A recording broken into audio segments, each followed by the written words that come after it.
Hello guys, this is your friend and we are back with a new fanfic. Which is what if Naruto became the new Demon King during the Chunin exams? Part 1. And if you enjoy this fanfic then please press the like button and subscribe to my channel for more fanfic like this. And now let's start the fanfic. When Uzumaki Naruto had been told that he and his team would be entering the Chunin exams, a prestigious tournament-style exam that promoted a village's genin and offered a chance at promotion by his sensei, Hitaki Kakashi, he had been expecting to fight strong opponents and overpower them with the sheer amount of awesome he possessed. He would beat the crap out of every team that came his way, he would kick, take names and get promoted. Then Sakura-chan would realize that Sasuke Tem was nothing more than a loser with a big clan name and fall in love with him, and soon after that the old man would name him Hokage. Yes, those were the thoughts going through the head of one Uzumaki Naruto when he had first learned he would be in the Chunin exams. What he got instead was a fight with some freaky kunoichi from Kusagaku village hidden in the grass, who was not only ridiculously strong, but also had her disgusting tongue wrapped around his neck. Oi, let me go of me, you fucking hag. Let go or I'll rip that damn tongue out of your mouth and shove it up your. Naruto shouted, his voice a gravely snarl that didn't sound entirely human as he kicked and struggled within the grasp the Kusa kunoichi. His struggling didn't do much, however, as the woman's grip over him was quite strong, despite the appendage being used.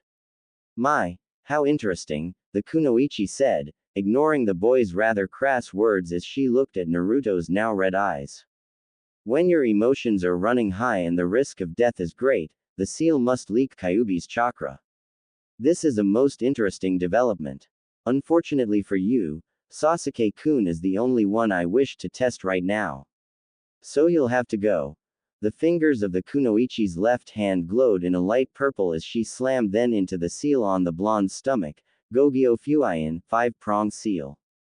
Naruto let out an intense roar of pain as the woman slammed her hands into his abdomen. Every muscle in his body spasmed as his body lost control of his normal functions.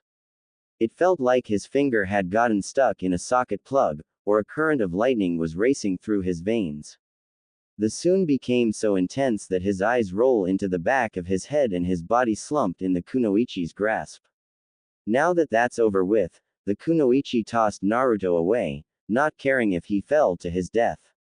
The blonde was lucky Sakura decided to do something useful for once and managed to pin him to a tree with a well-placed kunai.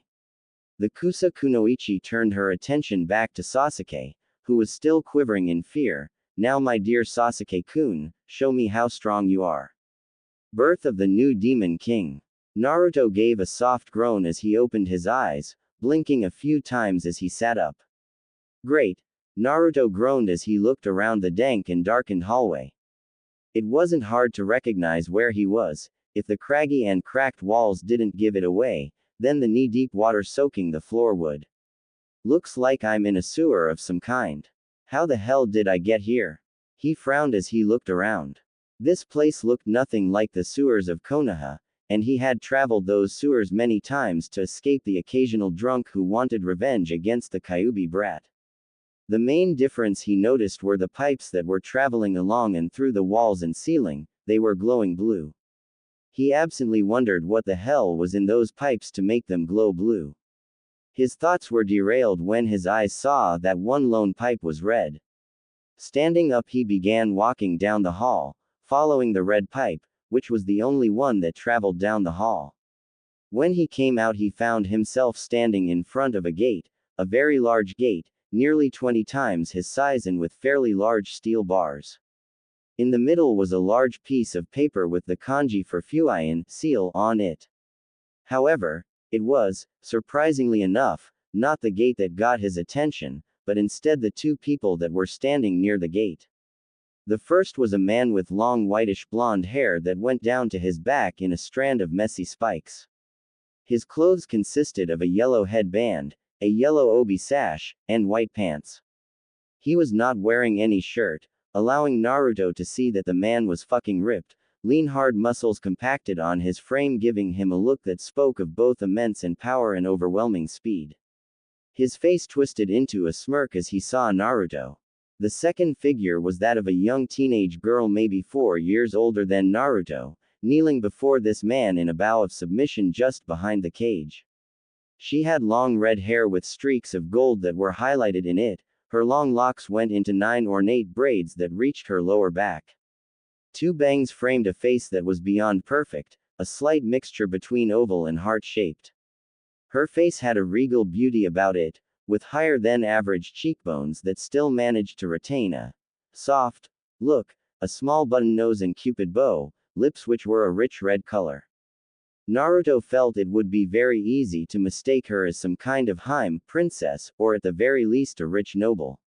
Her skin was a pale porcelain color, giving her a delicate and smooth as silk look. She was wearing a red kimono that went down to her feet, with 2 slits running down the sides, and a V-neck cut in front, showing a little of her generous assets. She had an hourglass figure that civilian girls could only dream of, and even the most active kunoichi would kill for. All in all, she was very beautiful. In fact, Naruto had never met anyone prettier than this girl, and considering he had met the likes of Kurenai and Anko, that was saying something. However, the most notable features on the girl were the 9 fox tails laying limply behind her. The man prodded the woman who was kneeling and turned her attention towards the blonde. Naruto saw the woman's eyes were a deep and intoxicating color of red with black slits running down the middle.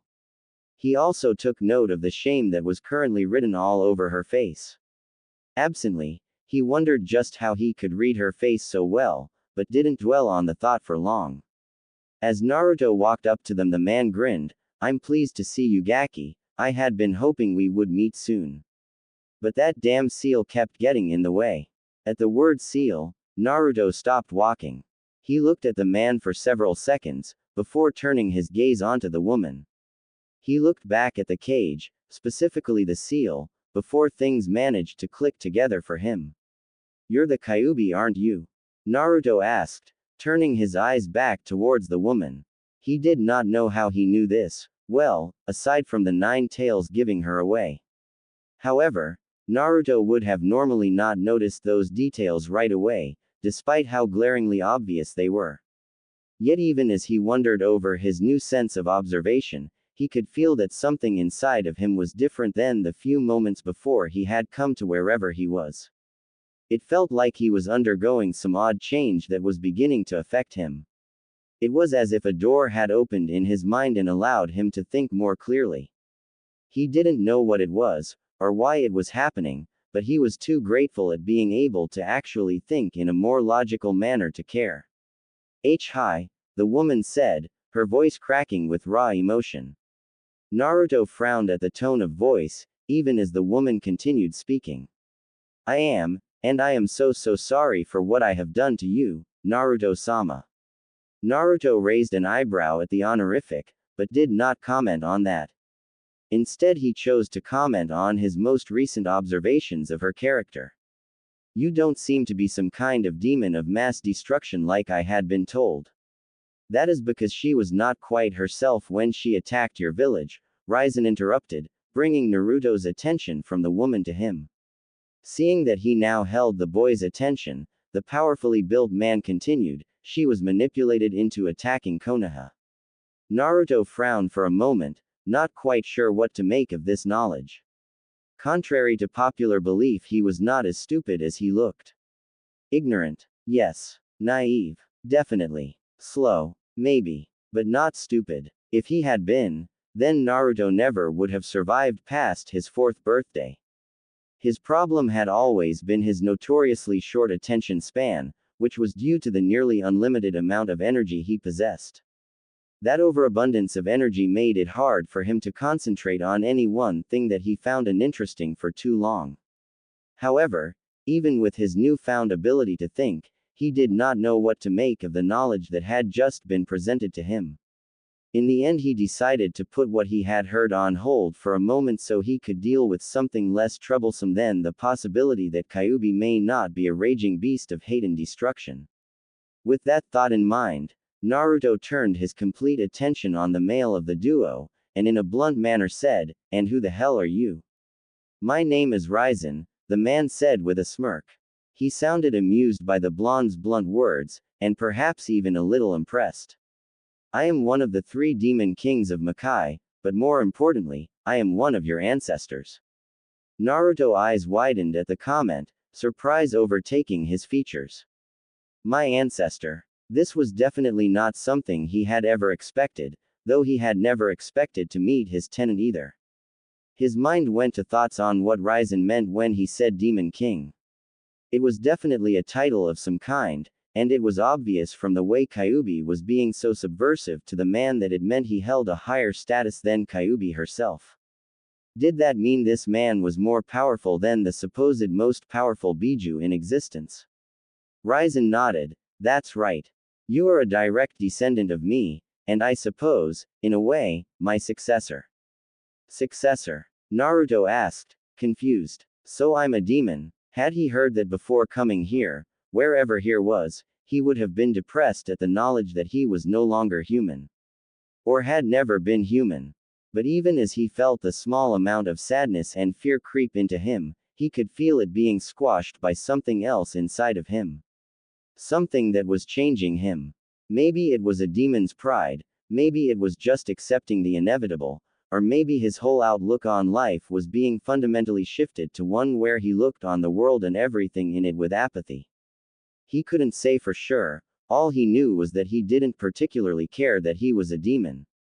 Well, part demon anyways, answered Ryzen, you are my heir. You see, I died around 600 years ago after I had fallen in love with a human. She was a doctor and had nursed me back to health after I had been injured. After that I promised never to eat another human again. Wait a minute, Naruto screamed, interrupting the man as an old part of him came to the fore. The incredibly stupid part that often put its foot in his mouth. What do you mean you ate humans? The thought of killing didn't bother him like it probably should have. Indeed, while Naruto had never thought about killing before, and it had even repulsed him when he had learned how closely entwined death was with being a shinobi during the mission to Nami no Kuni, the thought of killing humans now didn't bother him at all anymore. It was just another one of those changes he was likely undergoing. He didn't particularly have any feelings on whether or not humans were killed. But eating one sounded disgusting. Stop yelling, damn it. Ryzen yelled back. Yes, I ate humans. I could not gain sustenance from anything else, they were my source of food and strength. However, after I fell in love, I vowed not to, and in the end, I died. So how are you here then? Naruto asked as he looked around. A frown marred his face as he just now remembered that he had no clue where he was. And where the hell is here anyways? This is called a mindscape, Ryzen said, a fanged smirk on his face. More specifically, this is your mindscape. This is my mind, Naruto asked, receiving a nod. A disgusted look soon passed over the blonde's face. Kami, this sucks, my mind is a dump. Yes it is, Ryzen said, snickering a bit. Naruto glared at him, but it did not seem to affect the man. However, that is not really your fault. You see, the seal that keeps Kyuubi here at bay, also keeps your potential at bay. What do you mean? Asked Naruto with a quizzical expression. I doubt he meant to, but when your father sealed the Kyuubi inside of you. My father. Naruto shouted again, his eyes narrowing. You mean to tell me my father is the reason I'm hated? Didn't I tell you to shut up? Ryzen yelled, unleashing his power on the blonde, making Naruto tremble and fall to his knees, gasping for breath. Yes, your father is the one who sealed Kyuubi inside of you, he did not have much choice. It was either that or allow you and your village to be burned to the ground. Now don't interrupt me again or you will regret it. Naruto gulped and quickly nodded. This man's power was on a scale of its own. The blonde couldn't help but feel like he was in the presence of Kami, that was how powerful the man was. He had no desire to test this, Ryzen's, patience. He vowed to keep his mouth shut until this Ryzen finished speaking. Good, Ryzen said, letting up on his pressure and allowing Naruto to stand, albeit shakily. Now, as I was saying, your father, who was also my descendant, was forced to seal Kyuubi into you. However, this also locked away nearly all of your potential, since that potential is almost all demonic in origin, and the seal was designed to lock away demons. Almost. Naruto questioned. Yes, almost. Raizen said, you see, you are also of the Uzumaki clan, a clan that, like the Uchiha and Senju clans, is descended from the man you know as the Raikudo Sennin. Raizen quickly saw the blonde's blank look inside. He had forgotten that while Naruto may be able to think more clearly, he still didn't know anything due to his not paying attention in class. And he wasn't even sure the boys' academy would have taught about the Raikudo Sennin. Thus, he decided to explain. The Raikudo Sennin is a legend amongst the humans and was considered to be the first shinobi. He was the creator of modern-day ninjutsu, and was considered a god amongst your people. Raizen paused, allowing that information to sink in, before he continued. But that is neither here nor there. What is important is that thanks to what that snake summoning ninja did to you, it blocked off the effects of the seal, granting you access to your power and heritage. I see, Naruto said, going into a look of deep thought for a moment. That's why I feel so different, isn't it? Yes, Raizen said, sounding pleased that Naruto realized that fact so quickly. With your demonic heritage unlocked, your mental paradigm is shifting. I'm sure you can already feel some of the differences, you're thinking more clearly, your logical thought processes are working much more efficiently, allowing you to come to conclusions that you have never been able to before. You're more observant as well. These are all small changes in your psyche that are being affected by your demonic side being unsealed. Naruto nodded his head, before getting to something he had wanted to know since showing up in his mind. That still doesn't explain why you are here. Isn't that obvious? Raizen asked rhetorically. I was summoned here to help bring out your full potential. Naruto blinked a few times, and how are you going to do that? The rather insane-looking grin that Raizen gave him sent shivers down Naruto's spine. That should be easy. I'm going to beat the shit out of you until you get stronger. Before Naruto knew what was happening, Raizen appeared right in front of him, smashing a fist into the blonde's stomach and sending him flying. Birth of the new Demon King. Sakura did her best trying to keep an active vigil over the love of her life, one Uchiha Sasuke. However, if the bags under her eyes, the way her head kept lolling down, and her completely slouched posture was any indication, the girl was exhausted beyond all belief.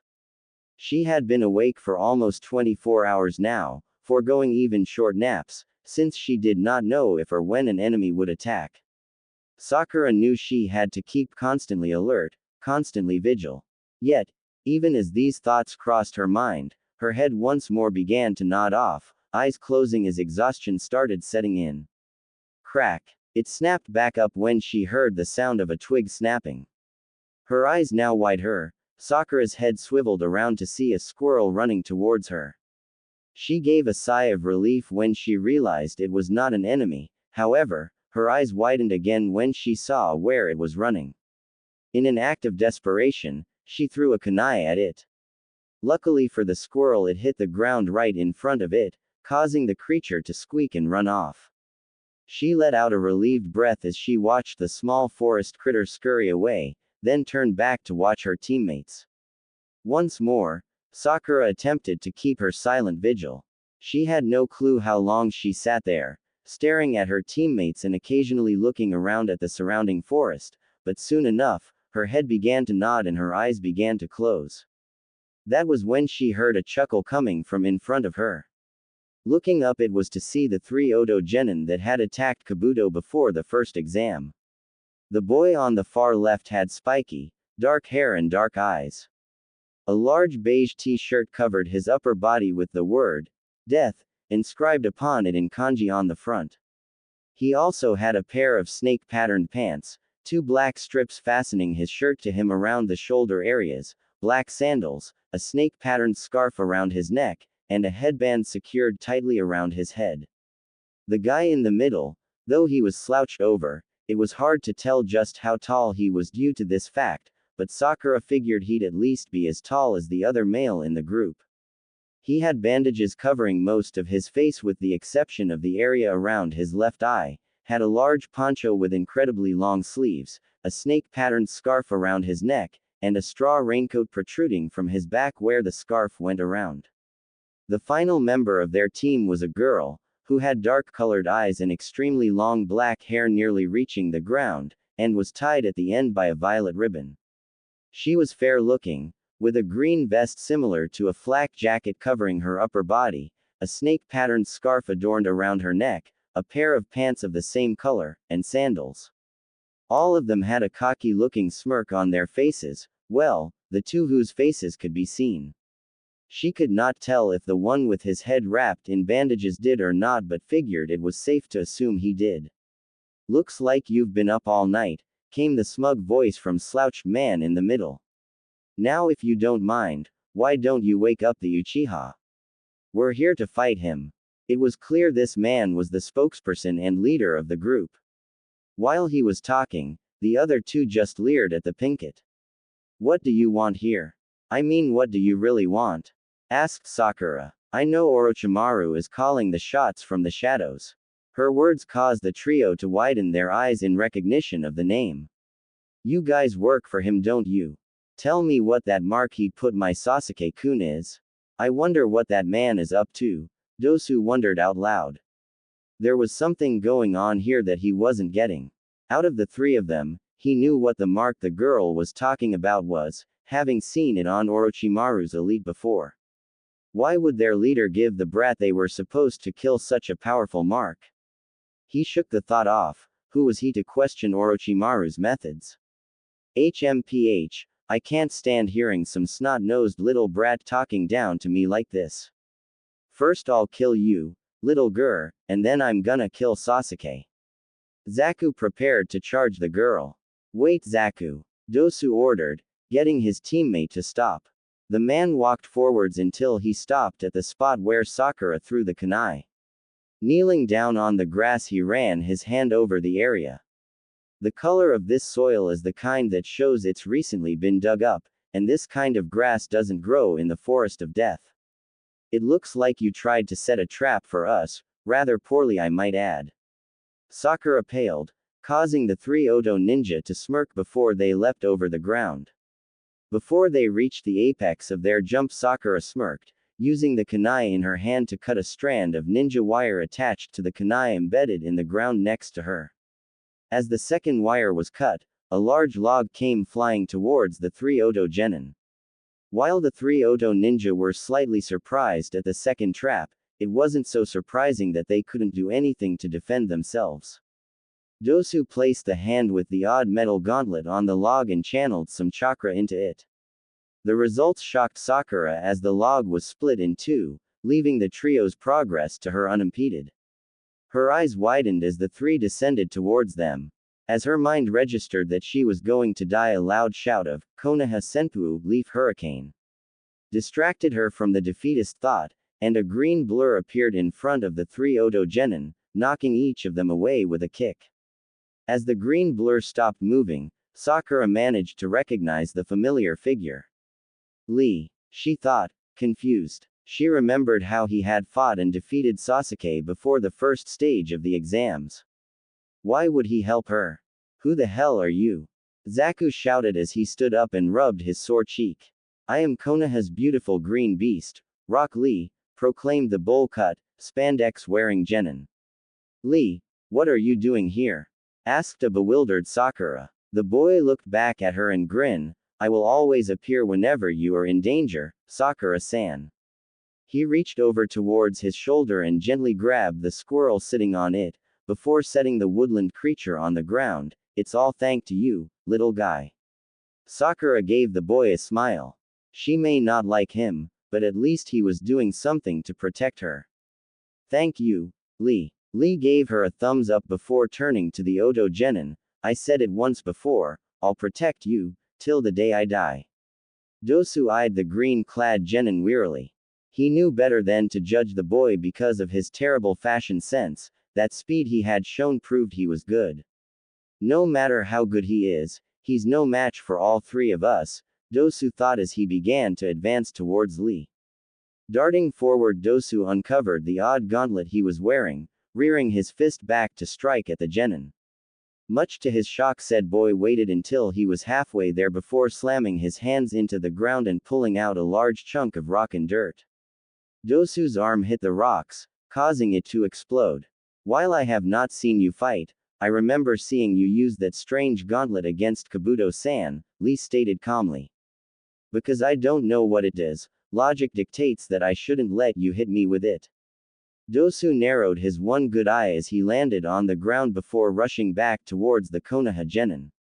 Lee waited for his opponent to calmly, and when Dosu was in range struck out with a right-left combination. The right fist was blocked, but the left happened too fast for Dosu to see it until it was too late. Dosu stumbled back and was then kicked in the ribs and went flying back a ways. Grunting, he got back up and was forced to jump out of the way when Lee sent a punch at him that was strong enough to make a crater when it hit the ground. Lee stood back up and faced Dosu, who came back at him. Dosu swung at Lee with the arm that did not have the gauntlet attached to it. Lee blocked the arm, grabbed onto his as he threw his opponent into a tree, leaving a small impression. Dosu narrowed his visible eye as he pushed himself out of the impression he was in before charging at Lee again. Realizing that straightforward tactics wouldn't work, he decided a little deception was in order.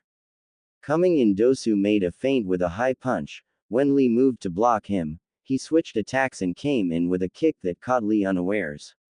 By the time Lee had recovered, Dosu was nowhere to be seen. A kick to the back of his head sent Lee stumbling forward before he felt a hand grip his leg and toss him into the air, then slam him into the ground. Lee got back to his feet and searched for Dosu. As he did, he felt a presence behind and saw Dosu coming in with his gauntlet-covered fist reared back.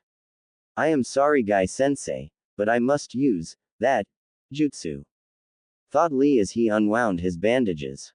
As Dosu got within striking range, Lee disappeared from view before appearing below him and kicking the Oto genin in the chin, hard. As Dosu soared into the air, Lee appeared behind him, wrapping the mummified genin in his bandages. Then Lee started to spin, slowly at first, but it gradually picked up more and more speed until the pair looked like a drill plummeting to the earth. Oh shit! Zaku shouted as he saw the speeding drill that was Lee and Dosu. There's no way Dosu can survive something like this. The spiky-haired Oto genin began running through a quick series of hand seals, ending on the monkey seal. Take this. Omit Renge, hidden Latsu, yelled Lee as he released his hold on Dosu. Just as he was about to hit the ground, Zaku slammed a hands into the ground and sent a wave of air towards the spot Dosu was about to hit. A few seconds later, Dosu hit the ground head first, implanting himself into it with a little over half his body sticking up. With a few wiggles and grunts, Dosu got himself out of the ground and stood back up, no worse for wear. That actually would have killed me had Zaku not softened the ground for my fall, Dosu said as he looked at his now tired out opponent. I am possible, Lee muttered as he fell to the ground, his muscles having torn from using his jutsu. It seems that attack you used has some serious backlash, Dosu mused as he saw Lee kneeling on the ground, panting. It matters not. I may be tired, but so are you. I can still win, Lee said, giving Dosu a confident smile. Not in that condition you can't, Dosu chuckled, and in case you haven't noticed, I'm not the only one you need to deal with. Now I'm getting rather irritated at your interference, so I'll just finish you off now. Dosu charged forward once again as he reared his arm back for another attack. Lee tried to dodge only to receive a jolt of pain for his troubles as the after effects of the jutsu kicked in. He looked up just as Dosu swung at him. Lee was lucky enough to dodge the attack, albeit barely, but before he could even think of retaliating, his vision began to get blurry and a sharp pain filled his head as his ears bleed.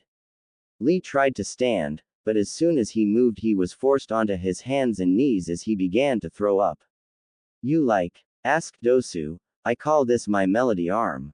With it I can amplify sound waves and use the vibrations they cause to break through your eardrum and damage the inner membrane, making you lose your semblance of balance. You won't be able to function properly for a while now.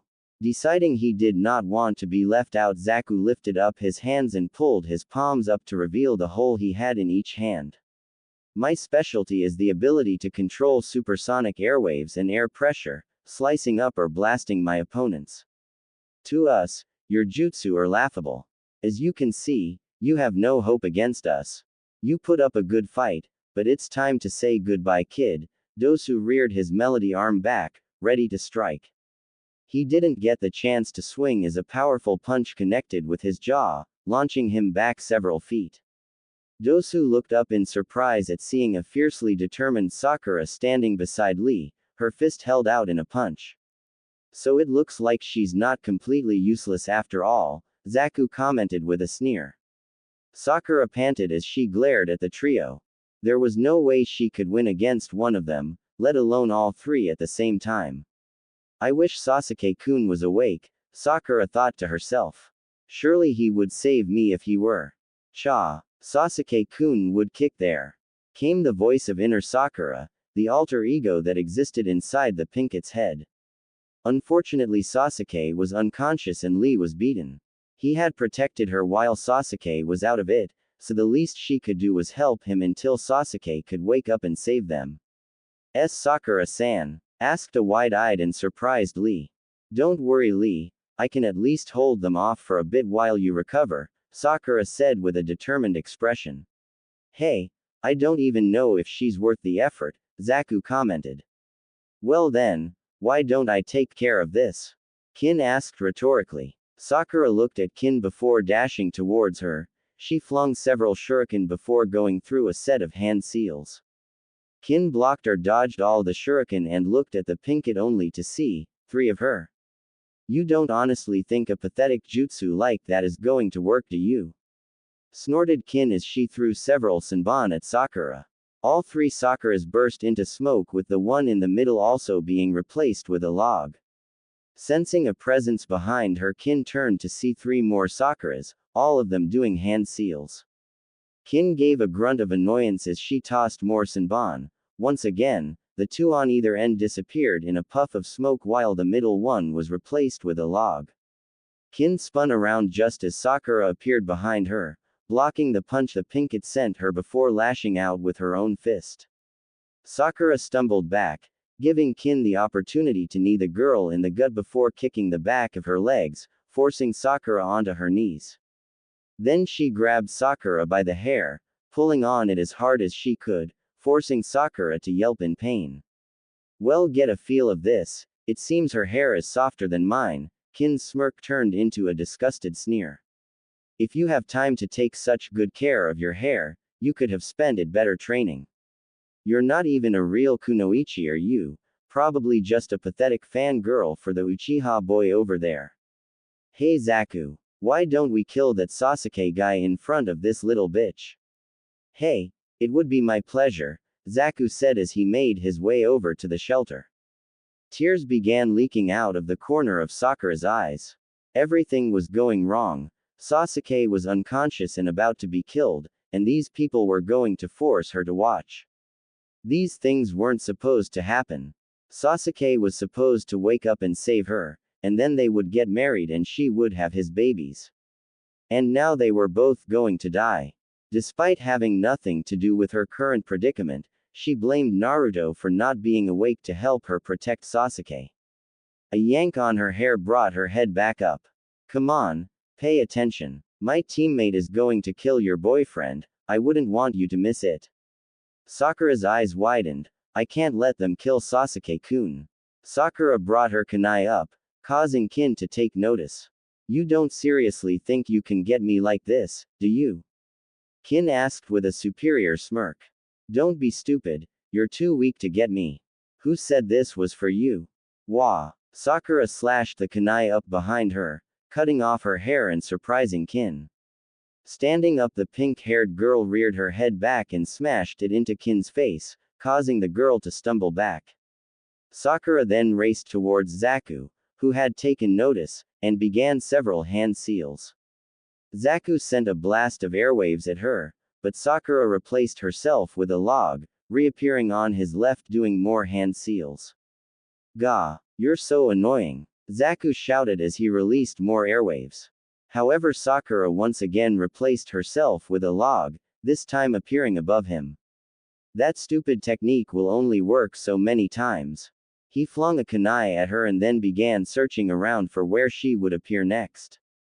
After a while, when she did not reappear, he blinked, then became surprised when he felt blood splatter onto his face. He looked up to see Sakura with a kunai in her forearm still descending on him. She jabbed her own kunai in his left forearm while biting onto his right hand. The two tumbled to the ground with Sakura on top and keeping Zaku from using his airwave attack. Gah! You bitch! Get off! He began to smash a fist onto her head attempting to get her off of him. You goddamn crazy bitch! Get off! Birth of the new Demon King. Ever since the start of these exams, things have been nothing but trouble for the members of Team 10.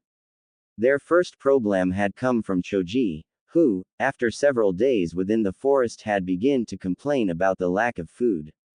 Thus, Ino had been forced to bully Shikamaru into catching some fish.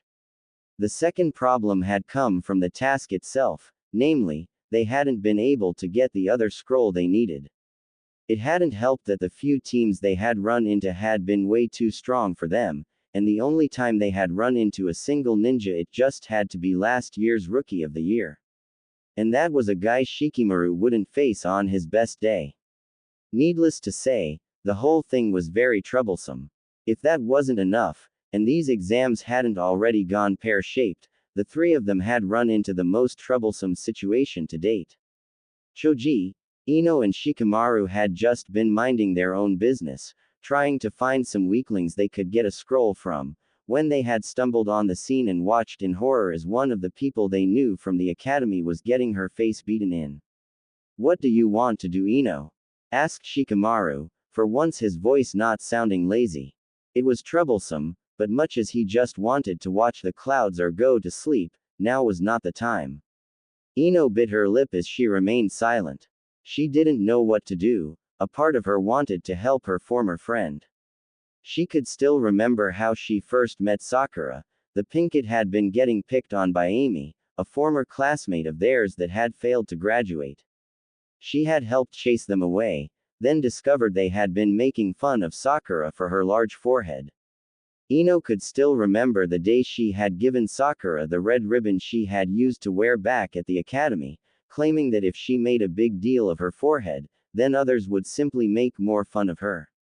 They had been best friends up to that point, until Sasuke had come along.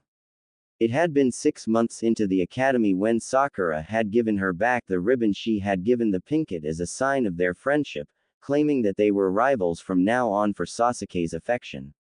To this day, she and Ino were still enemies. And yet at the same time, Ino, Shikamaru said, snapping the blonde from her funk. She looked over at her lazy teammate to see the serious expression on his face. She's your friend, isn't she? Didn't you two know each other really well in the academy? Ino looked at Shikamaru, before looking back at Sakura, who was still taking a beating. A determined expression came onto Ino's face as she stood up. Let's get out of here. Birth of the new Demon King. After bashing Sakura in the face several dozen more times, Zaku finally managed to pry the girl off.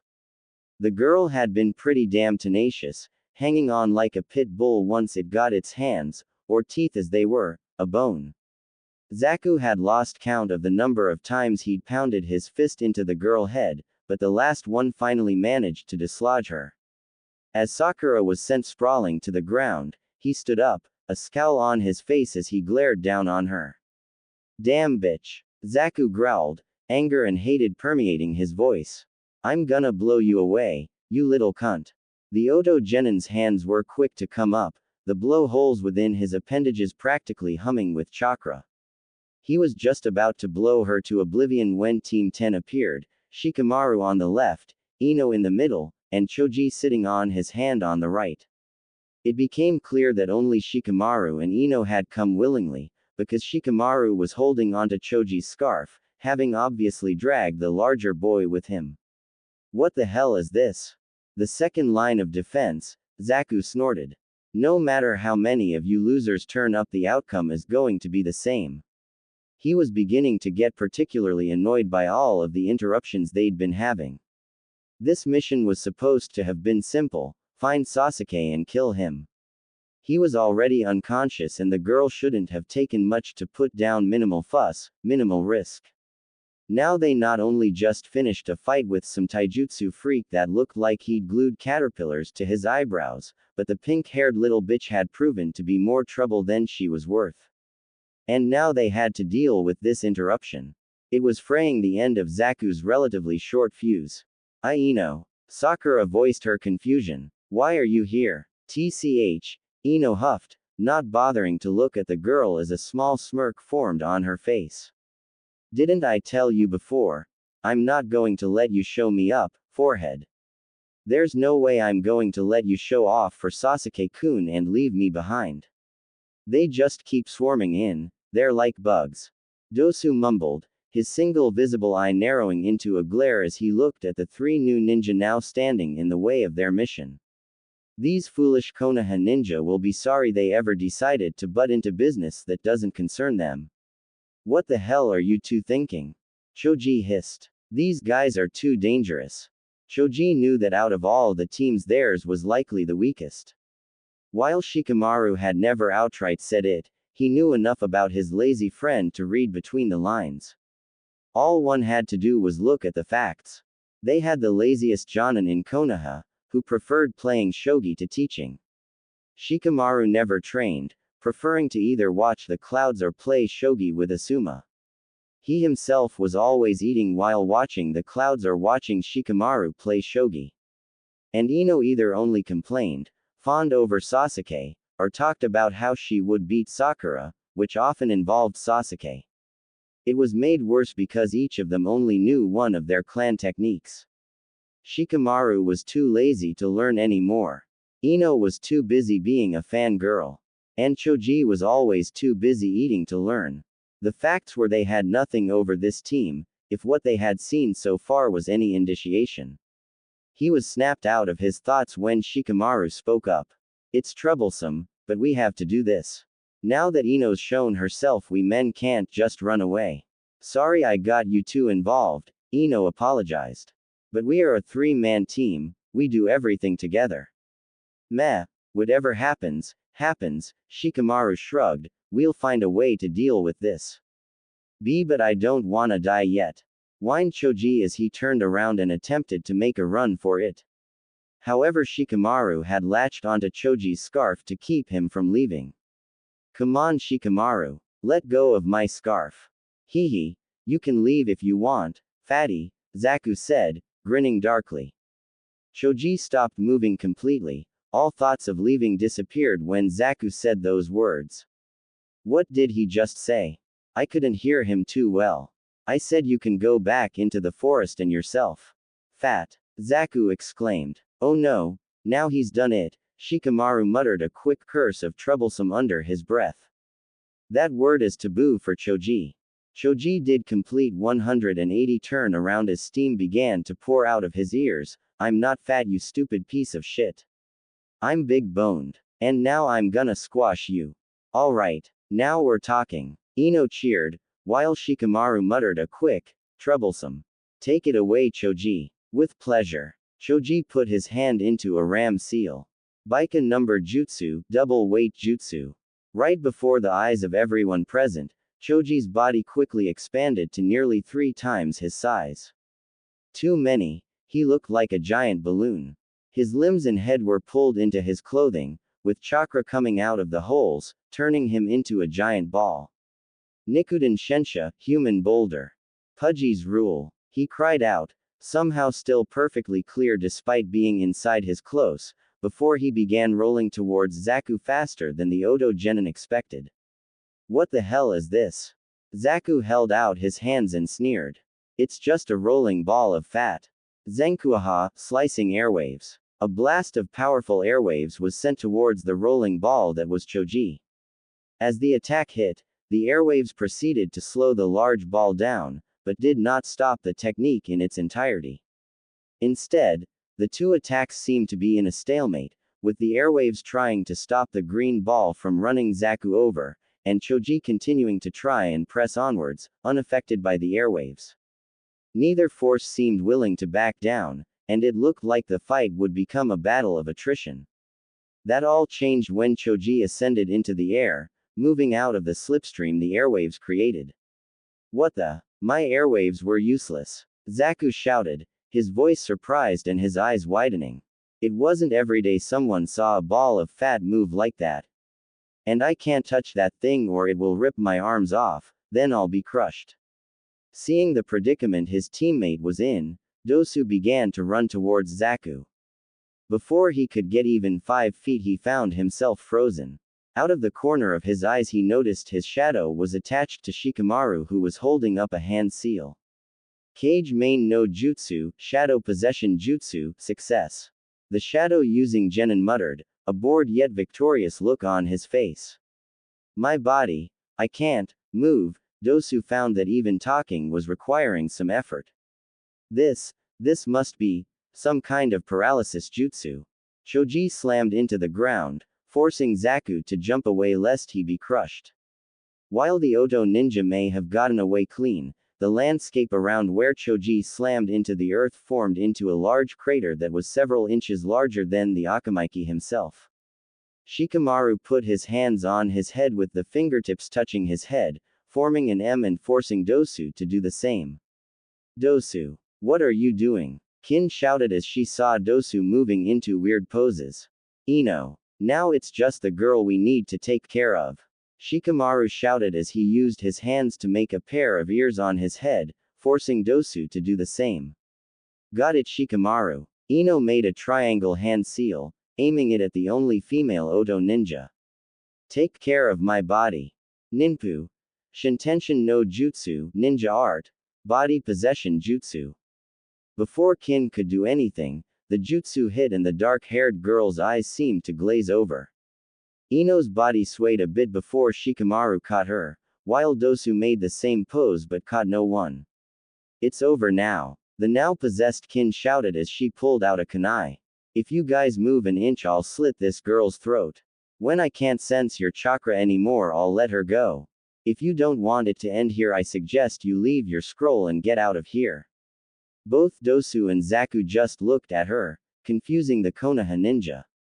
However, when a smirk formed on Zaku's face, Ino began to get a terrible feeling in the pit of her stomach. Choji, she shouted, just as Zaku held up a hand towards her and sent a powerful airwave at the girl. Choji managed to get there in time, but due to the position of his body and the fact that he was spinning perpendicular to the attack, he was unable to fully block off the effects of the jutsu. In the end, while the attack may not have hit his teammate, Choji ended up smacking into Ino, sending her flying while he smashed against the ground several feet away, too dizzy to be of much use. The possessed girl hit the tree behind her, making her yelp in pain and cough up blood. Because of the effects of the jutsu, blood also started coming out of Ino's mouth. Ino, Shikamaru yelled in worry. These guys, they don't even care if they hurt their comrade, Ino said from Kin's body as she lay on the ground. Hey, I think you guys are confused about us, Zaku said darkly. Our goals are not the stupid scrolls nor to safely complete this exam, Dosu said, his eyes holding a dark quality that made him look slightly insane. We're simply here to kill Sasuke. The genin who had not known that felt their eyes widen in surprise. None of them could understand what was going on. Why were these people after Sasuke?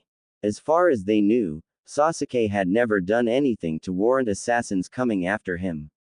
So why were these people so adamant on killing him? Damn it. This jutsu's gonna end soon. Shikamaru grit his teeth in frustration at the troublesome situation he found himself in. It looks like that girl's jutsu allows her spirit to enter the body of another. Dosu smirked under his bandages, however if her bleeding is any indication she receives any damage done to the body she enters. That means that killing Kin will also kill that girl. Oh man, this is bad. Shikamaru was sweating up a storm as he realized how terrible of a position they were in. Not only were these Oto ninjas stronger than they were, but they had now lost the element of surprise. The mummy-looking genin had already figured out his and Ino's jutsu, and Choji's jutsu were straightforward taijutsu attacks. No need for analysis there. And now they were in a bind. His jutsu had worn off, Choji was down and too dizzy to actually do anything, and Ino had already used her only jutsu and it hadn't worked out as planned. Shikamaru knew he would need to come up with something to get them out of this, and fast. Would you really kill your teammate? He asked, trying to stall for time. Anything, even a second or two would be good. The longer they lived, the better their chances of survival were. PSH, you seem to think we actually care about the girl, Zaku said, looking at the Konoha genin with a grin. The only reason she's even on the team is because her skills complement ours. But if she can't even keep from getting caught in a worthless jutsu like that, then she's just useless baggage. Bah, I can't take this anymore. Everyone looked up to see Neji and Tenten on a branch several meters above them. Neji scowled as he crossed his arms, some small-time ninja from a second-rate village like Odo fighting a bunch of kids. You call that a victory? He scoffed, how pathetic. They keep coming out like cockroaches, Dosu mumbled. Lee, Tenten muttered as she saw her teammate. Neji looked at her before look back at the battle, more specifically 3 Odo genin. He channeled some chakra into his eyes, causing veins to bulge around the sides of his head, and if one looked closely enough, inside of his eyes as well. The glare he sent the Odo ninja, enhanced by the bulging veins of his Byakugan, caused Dosu and Zaku to freeze in their tracks. The kid with the bowl cut is our teammate, it looks like you went a little overboard with him. So what if we did? What are you going to do about it? Zaku gave the Hyuga a defiant glare. Neji opened his mouth for a moment before he smirked and deactivated his Byakugan, I don't have to do anything. Everyone wondered what he meant with that statement, but it soon became clear when a vile and evil chakra descended onto the clearing. Everyone turned to see Sasuke, still on the ground, but with a violent purple chakra leaking out of his body like wisps of smoke.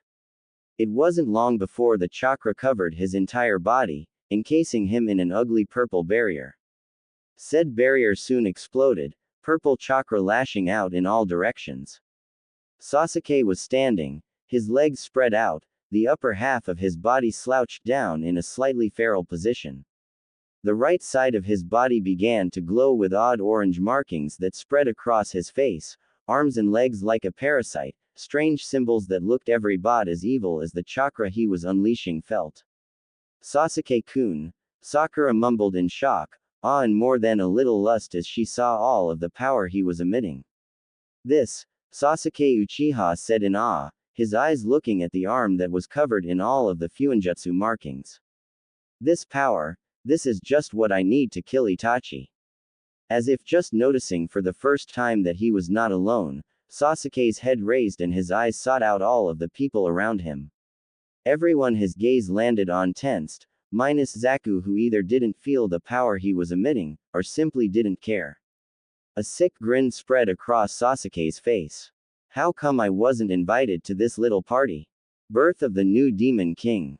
Naruto was breathing heavily as he continued defending himself from Raizen's ruthless attacks. The man was absolutely insane. It was taking all he had not to get himself killed, relying more on dodging than blocking as the Mons hits hurt like hell. He had no clue how long this battle had been going on for, but he was beginning to tire. Come on. Raizen's yell resounded through the sewer as the Demon King continued kicking his blonde descendants. He sent several quick, straight jabs right to Naruto's face, who managed to dodge one by tilting his head as he backpedaled, and blocked the other with his left forearm. The wince Naruto made when he blocked the attack, however, let everyone know that it still did damage, even if it didn't hit its intended destination. Don't just dodge me. Attack. Stop being so goddamn pathetic. Naruto grit his teeth as he tried to attack, moving forward, fist cocked back for a corkscrewing punch. Only to get a fist smashed into his face. Naruto staggered back, and was not even given the chance to clear his head as Raizen kicked him in the gut. Naruto bent over Raizen's foot as he coughed up blood, folding like a chair when the mon's foot left his stomach. This is pathetic, Raizen sneered at the blonde. To think I have such a weak air. Naruto snarled as he leapt up. No one called him weak. He would show this man not to mess with him. Beginning his assault again, the blonde launched a flurry of strikes that were all dodged by Raizen. However, if one were to look at the attacks as they came, then they would have noticed how each punch seemed to become faster and faster. It wasn't long before Naruto's fists were a literal blur of motion, barely visible to the human eye. Fortunately for Raizen, he was no human. The fists, while fast, were still moving in slow motion to him. He dodged each and every attack accordingly, not even needing to use his hands to block the blows as he merely tilted his head and twisted his body. Not bad, but it's still not good enough. A loud growl emanated from Naruto's throat, and once more the blonde seemed to push himself to new heights. His attacks became even faster, his movements surer, his strength went through the roof. While none of the attacks had hit Raizen, he could feel the power rolling off the fists that came his way, each attack with enough force that his long and jagged-looking hair was blown back. Raizen smirked as a light red haze began to cover Naruto's body as the blonde's assault continued. His speed began to increase even more, his fists started moving so fast that Raizen was actually forced to block rather than dodge. As more and more power began emanating from the blonde, his speed and strength reached an unprecedented level. Excellent, Raizen said with a grin as he felt the strength of Naruto's hits, no longer able to dodge and thus relegated to blocking. They were not as powerful as his own, but the boy was still young and had not yet come fully into his demonic heritage. Given time and the proper training, Naruto could easily be just as strong, if not stronger than he was. Naruto did not reply as the red layer of energy turned black and covered his body even more, making it so that neither Raizen or Kyuubi could see any more than his outline. The red energy soon began to change shape, making the figure taller, more muscular, the spiky hair on the back began to grow and his face became more angular as all of the baby fat was burned off. Finally Raizen received a heavy hit in the face, sending him flying back.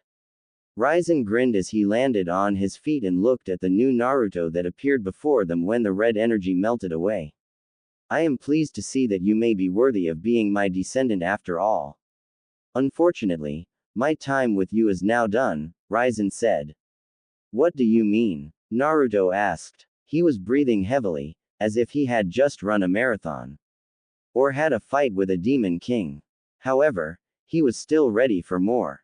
I hardly know anything about these powers, and you expect me to master them on my own. Not on your own, Raizen shook his head. Kyuubi will be here to help you, just bind her to you, it should not be too difficult. Naruto felt an odd shiver at the man's grin, he never noticed Kyuubi blush at the words. I have left her with instructions on how to help your powers grow. So farewell for now young Naruto. Raizen began to fade out of existence, but had one more parting comment for the blonde before disappearing entirely. Oh, and be sure to hide those eyes of yours. After all, you would not want an enemy to find out about them until you know what they can do. Naruto watched as Raizen faded away before he looked over at the girl, who had not moved from her position since his and Raizen's battle started. Naruto walked over to the young woman who stiffened upon his approach. Come here, Naruto said, his newly awakened demonic blood making his tone more commanding. Kyuubi did as told, moving until she was in front of the cage, though her eyes were still on the ground. Naruto reached out, placing a hand under Kyuubi's chin and lifting her face so he could make eye contact. After several minutes of watching Kyuubi fidget under his gaze, Naruto asked the question he had been wanting to know since he had spoken with Raizen. Raizen Ojisan said that you were not yourself when you attacked the village, what did he mean? I was manipulated by a man who had placed me in a genjutsu, Kyuubi started hesitantly. She clearly didn't want to talk about it, but this was her new lord and thus, she couldn't ignore such a clear-cut order. It was designed to torture me over and over again until I had become nothing more than a raging beast that he could bind to his will.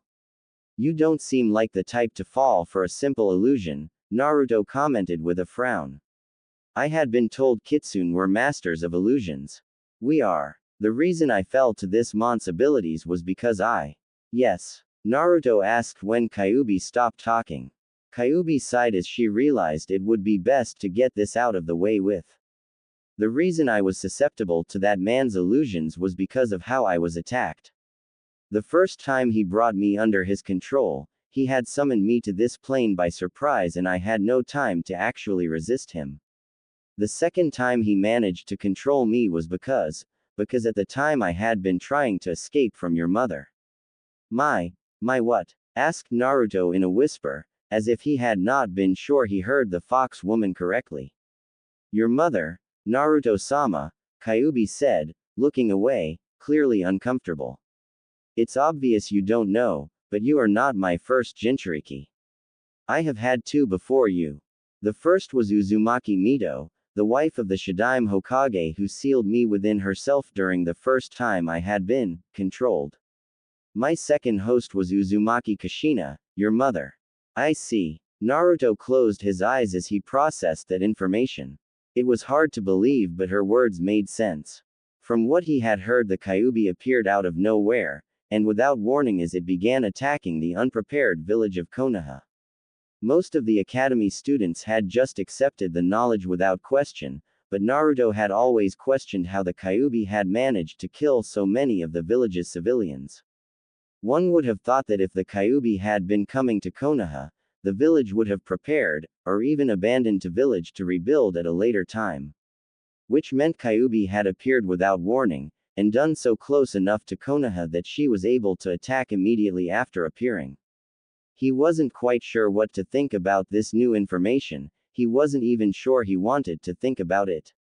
Deciding it would be better to know more, he asked, so what happened? Because of the rarity of Jinchuriki, this isn't common knowledge, Kyuubi began. But there is a point when a female Jinchuriki's seal weakens to the point where a Biju can escape, when she is in childbirth. Naruto's eyes snapped open at those words and Kyuubi flinched under his cold gaze. Despite the slight fear she gained from his new power that was far beyond her, she continued. I hadn't realized that at the time, all I knew was that the seal was weakening and I wanted out. I tried to break out of the seal, but someone, your father I think, was keeping the seal from breaking. However, sometime during my struggle, the resistance on the seal stopped. The next thing I knew was coming out of the seal. I had thought I was free, but then I ran into that man. The man who used me, manipulated me and turned me into his plaything. Who was this man? Asked Naruto. His name is Uchiha Madara. The blonde's eyes widened and Kyuubi continued. He is the founder of the Uchiha clan. Naruto frowned. With his new senses he could tell she wasn't lying. But, wouldn't Madara be like 100-something years old? How could he possibly be alive? Even he had known of the man who helped found Konoha. He had been the second choice for Hokage when the village was founded. When he betrayed the village Hashirama, the Shadaime Hokage had fought and killed him. Or so the story went. I don't know, Kyuubi shrugged. I don't know much about him, only that he used me twice. With everything he had learned, Naruto decided to withhold his judgment over Kyuubi until he could process it all. I'll be leaving for now, he said at last. Looking at Kyuubi, his eyes narrowed slightly. We will be having words when I get back. And you will explain everything you know to me. Hi, Naruto-sama, Kyuubi stuttered when Naruto released some of his power of back up his words. Naruto nodded before disappearing from the seal. This changes everything. Dosu's mind was in shambles as he stared at the raven-haired boy with the markings of Orochimaru's cursed seal spreading across his body. His chakra is incredible. There's no way we can compete with this kind of power. Ha, you're finally awake, Zaku said as he stepped towards Sasuke, a smirk on his features. Now I can finally kill you. Dosu was the only one who knew what that seal was, having seen it on 4 others who were Orochimaru's elite guards. He knew that his teammate didn't stand a chance against Sasuke as he was now, and tried to stop his fellow Oto ninja from attacking the Uchiha. Zaku don't. However, it was too late as Zaku held out his palms and shouted, Zenkaheokua, extreme decapitating air waves. The blast of slicing airwaves that emitted from Zaku's hands were incredible. Everyone was forced to crouch down and cover their eyes as the immense pressure displaced the air around them, causing many of those in attendance to be nearly blown off their feet. When the jutsu finally ended, the many groups that had converged saw that the land in front of Zaku had been turned into a large trench several feet wide and nearly a foot deep. It stretched out for all the way to the tree that Sasuke and Naruto had been lying under, which looked like a giant had taken a bite out of it. Naruto had been buried under the rubble, thus, no one saw his body as it was encased in a red haze. Ha! Ha! Zaku was breathing heavily as he stood there, his feet spread shoulder-width apart, slightly crouched, with his hands held out in front of him. However, despite his obvious state of exhaustion, he had a proud smirk on his face. Hey, look at that, he said with a huff, his tone somehow managing to retain its arrogance despite his exhausted state. Blew that little shit to pieces. Not quite. Zaku's eyes widened as he heard the voice behind him. He tried to turn around, but wasn't given the chance to do much of anything as he was pounded in the back of the head by a fist. Hard. With a shout of pain and surprise, Zaku was sent flying. He soared through the air, right until his body hit the ground with a loud smack that rang across the clearing. His still conscious teammate yelled his name, but it was lost to the boy as he rolled across the ground like a ragdoll. His brutal tumble ended eventually, and Zaku managed to just push himself up onto his hands and knees. As he did so, his wide eyes strayed over to Sasuke, who was standing in the same spot he had hit Zaku from, Sakura standing just a few feet behind him. Such speed! Dosu cried out in surprise. He managed to get his teammate out of harm's way in the blink of an eye. Everyone else seemed just as surprised as Dosu was. Well, Zaku was still quivering in shock and more than a little fear, but the members of teams 10 and 9 were staring at Sasuke in shock, even Neji had a surprised look in his eyes. Sasuke smirked. It was the kind of look a cat had when playing with a mouse. His hands came up and soon ran through a quick gauntlet of seals, ending on the Tiger Seal, the seal for all fire jutsu. Kaden. Hosenka no Jutsu, Fire Release, Phoenix Sage Fire Jutsu. Sasuke sucked in a deep breath, then released it in quick bursts. Several flames erupted from his mouth and took the shape of fireballs. The volley of fiery destruction sped towards Zaku, who had finally managed to get back to his feet and regained his bravado, even if most of it was faked. I'm not gonna let you get the best of me. The Oto Genin stuck his hands out and released a powerful burst of airwaves that smacked against the fireballs, putting the flames out. Only to find that Sasuke had hidden shuriken inside of the flames. Zaku had no time to do anything other than get his arms up to cover his face as the shuriken came at him. He screamed in pain as they struck, slicing up his arms and legs. A few managed to embed themselves in his body, causing further damage. Zaku! Dosu shouted. Get down. Huh. Before Zaku could do much of anything, Sasuke was already there, sliding across the ground as if he were on ice. The last Uchiha was quick to move behind Zaku, grabbing both of the older boy's wrists, then raising his left leg. Gah! His foot stomped on Zaku's back, forcing the boy onto his knees, his arms held in a painful position behind his back. His eyes widened further, and more pain erupted from his arms as Sasuke pulled on them. While the Oto ninja could not see it, everyone else noticed the sick and twisted grin on Sasuke's face. Clearly, he was enjoying himself. You seem to be very proud of these arms of yours, Sasuke said, grinning as he toyed with the boy. He couldn't see it, but just knowing that Zaku's eyes were wide in a mixture of shock, pain and fear caused a shiver of pleasure to go down Sasuke's spine. You must be very attached to them. Zaku just barely managed to turn his head when he felt the foot on his back begin putting more pressure on him. His eyes widened in horror. He screamed, "What are you doing? No. Stop. Crack. The sound of Zaku's arms breaking like a couple of twigs rang throughout the forest. Everyone there watched in horror as the Oto ninja's arms were bent in a way that defied human anatomy. The arms were now mangled and twisted in such a way that it would be a miracle to get them fixed without a medical ninja, or some very painful manual repositioning. Zaku, his senses overloaded with pain and his mind unable to fully comprehend what was happening, ended up passing out. His eyes rolled into the back of his head, and as Sasuke let go of his arms, he fell down to the ground with a dull thud. With the one arrogant enough to actually challenge him now beaten, Sasuke looked up at the others in the clearing. Everyone cringed at the insane gleam in his eyes, everyone except Sakura, who had hearts in her eyes as she thought of how cool her Sasuke-kun was. Even Ino, who had been just as rabid a fangirl as Sakura, couldn't help but flinch at the bloodlust and evil intent radiating off of raven-haired genin. However, Sasuke ignored them. They were just pests to be dealt with at a later time as far as he was concerned.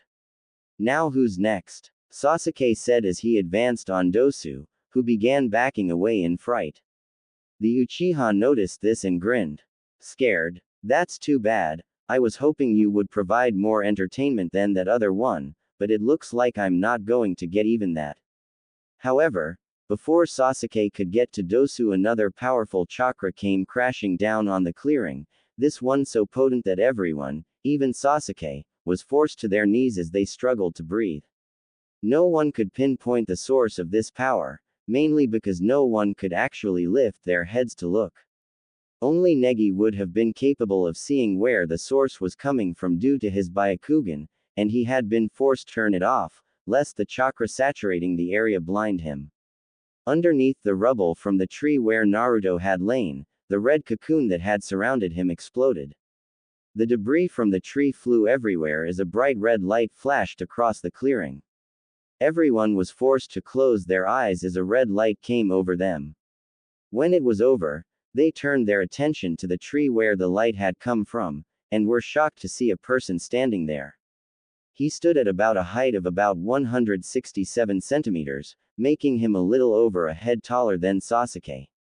He was not wearing a shirt, allowing everyone to see the rock-hard and compact muscles that ran along his chest, abs and arms. Streamlined, that was the closest word any of the people there could think of for his body type. He wasn't big, nor did his muscles bulge like what people would see from a bodybuilder or a pro wrestler. However, he was ripped, his muscles were defined and cut in a way that made them look as if they had been chiseled from stone. Even the most minuscule of movements caused them to twitch and flex. His pants, which were straining against the man's muscles, were a bright and obnoxious orange that very few people would be caught dead wearing. They were also familiar, though no one there seemed capable of making the connection as they were still trying to make their brains work again. He had on blue shinobi sandals and a Konoha headband wrapped around his head, keeping his waist-long mane of spiky golden blonde hair out of his face, allowing them to see a pair of deep blue eyes. His face was lean, masculine, with a well-defined jawline. The only oddity to his features, which really did nothing to detract from his image, were the small pair of fang-like canines jutting from his upper lip. Had the situation not been so serious, both Ino, and quite possibly even Tenten, would have likely creamed themselves from just looking at the man's face and body. He had the kind of looks that seemed almost divine, like someone had seen God and decided to chisel out his features in stone. Any woman that saw him would claim the man embodied perfection. The blonde man walked out of the large hole he had made in the tree and looked around, eyeing each of the people there. I wonder what the hell is going on here? The man questioned in a deep voice, though it was clear the man was talking to himself.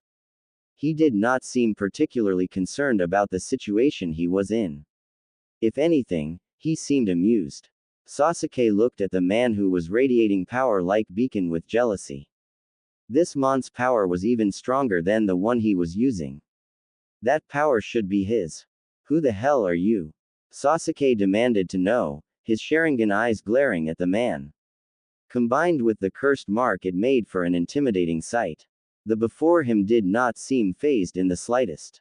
Instead of cowering like most would have, he smirked. I'm surprised you don't recognize me, Tem. It hurts to know that my own teammate can't even figure out who I am.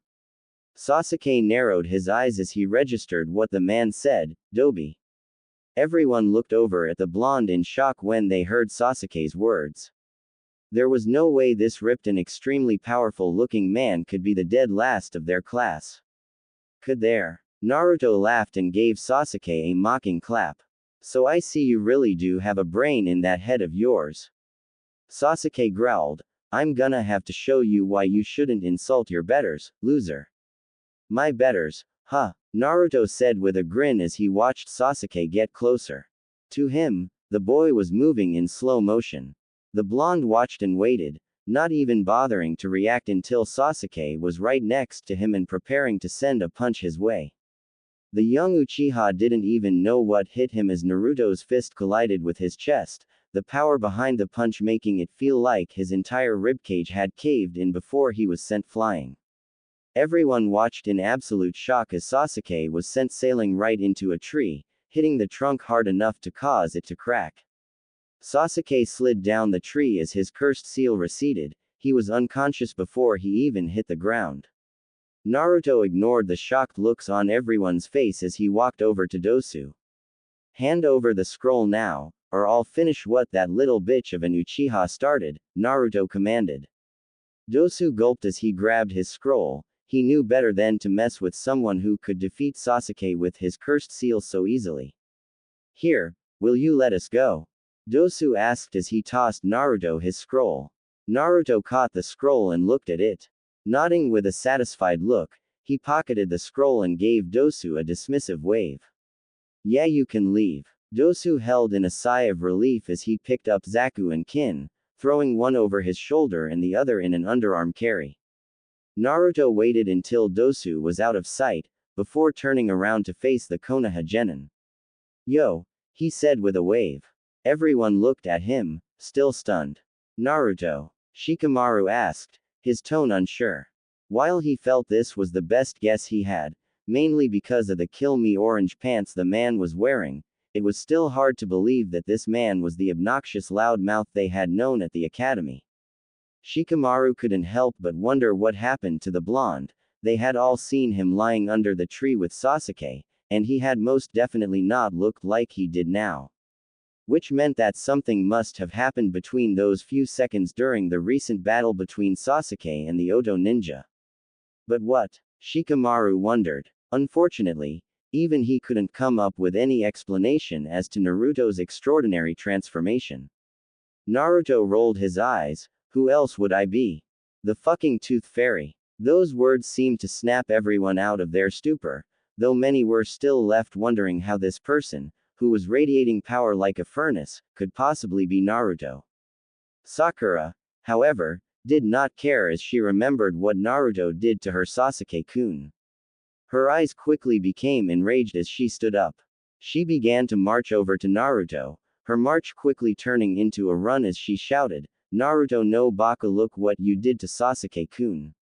With her fist cocked back and ready to let loose all of her righteous anger on the blonde like she usually did. Naruto grit his teeth at the loud and ear-piercing screech the pink-haired banshee unleashed. Looking over at the girl, the blonde frowned as he saw her rush him with a fist cocked back to deliver her righteous fury.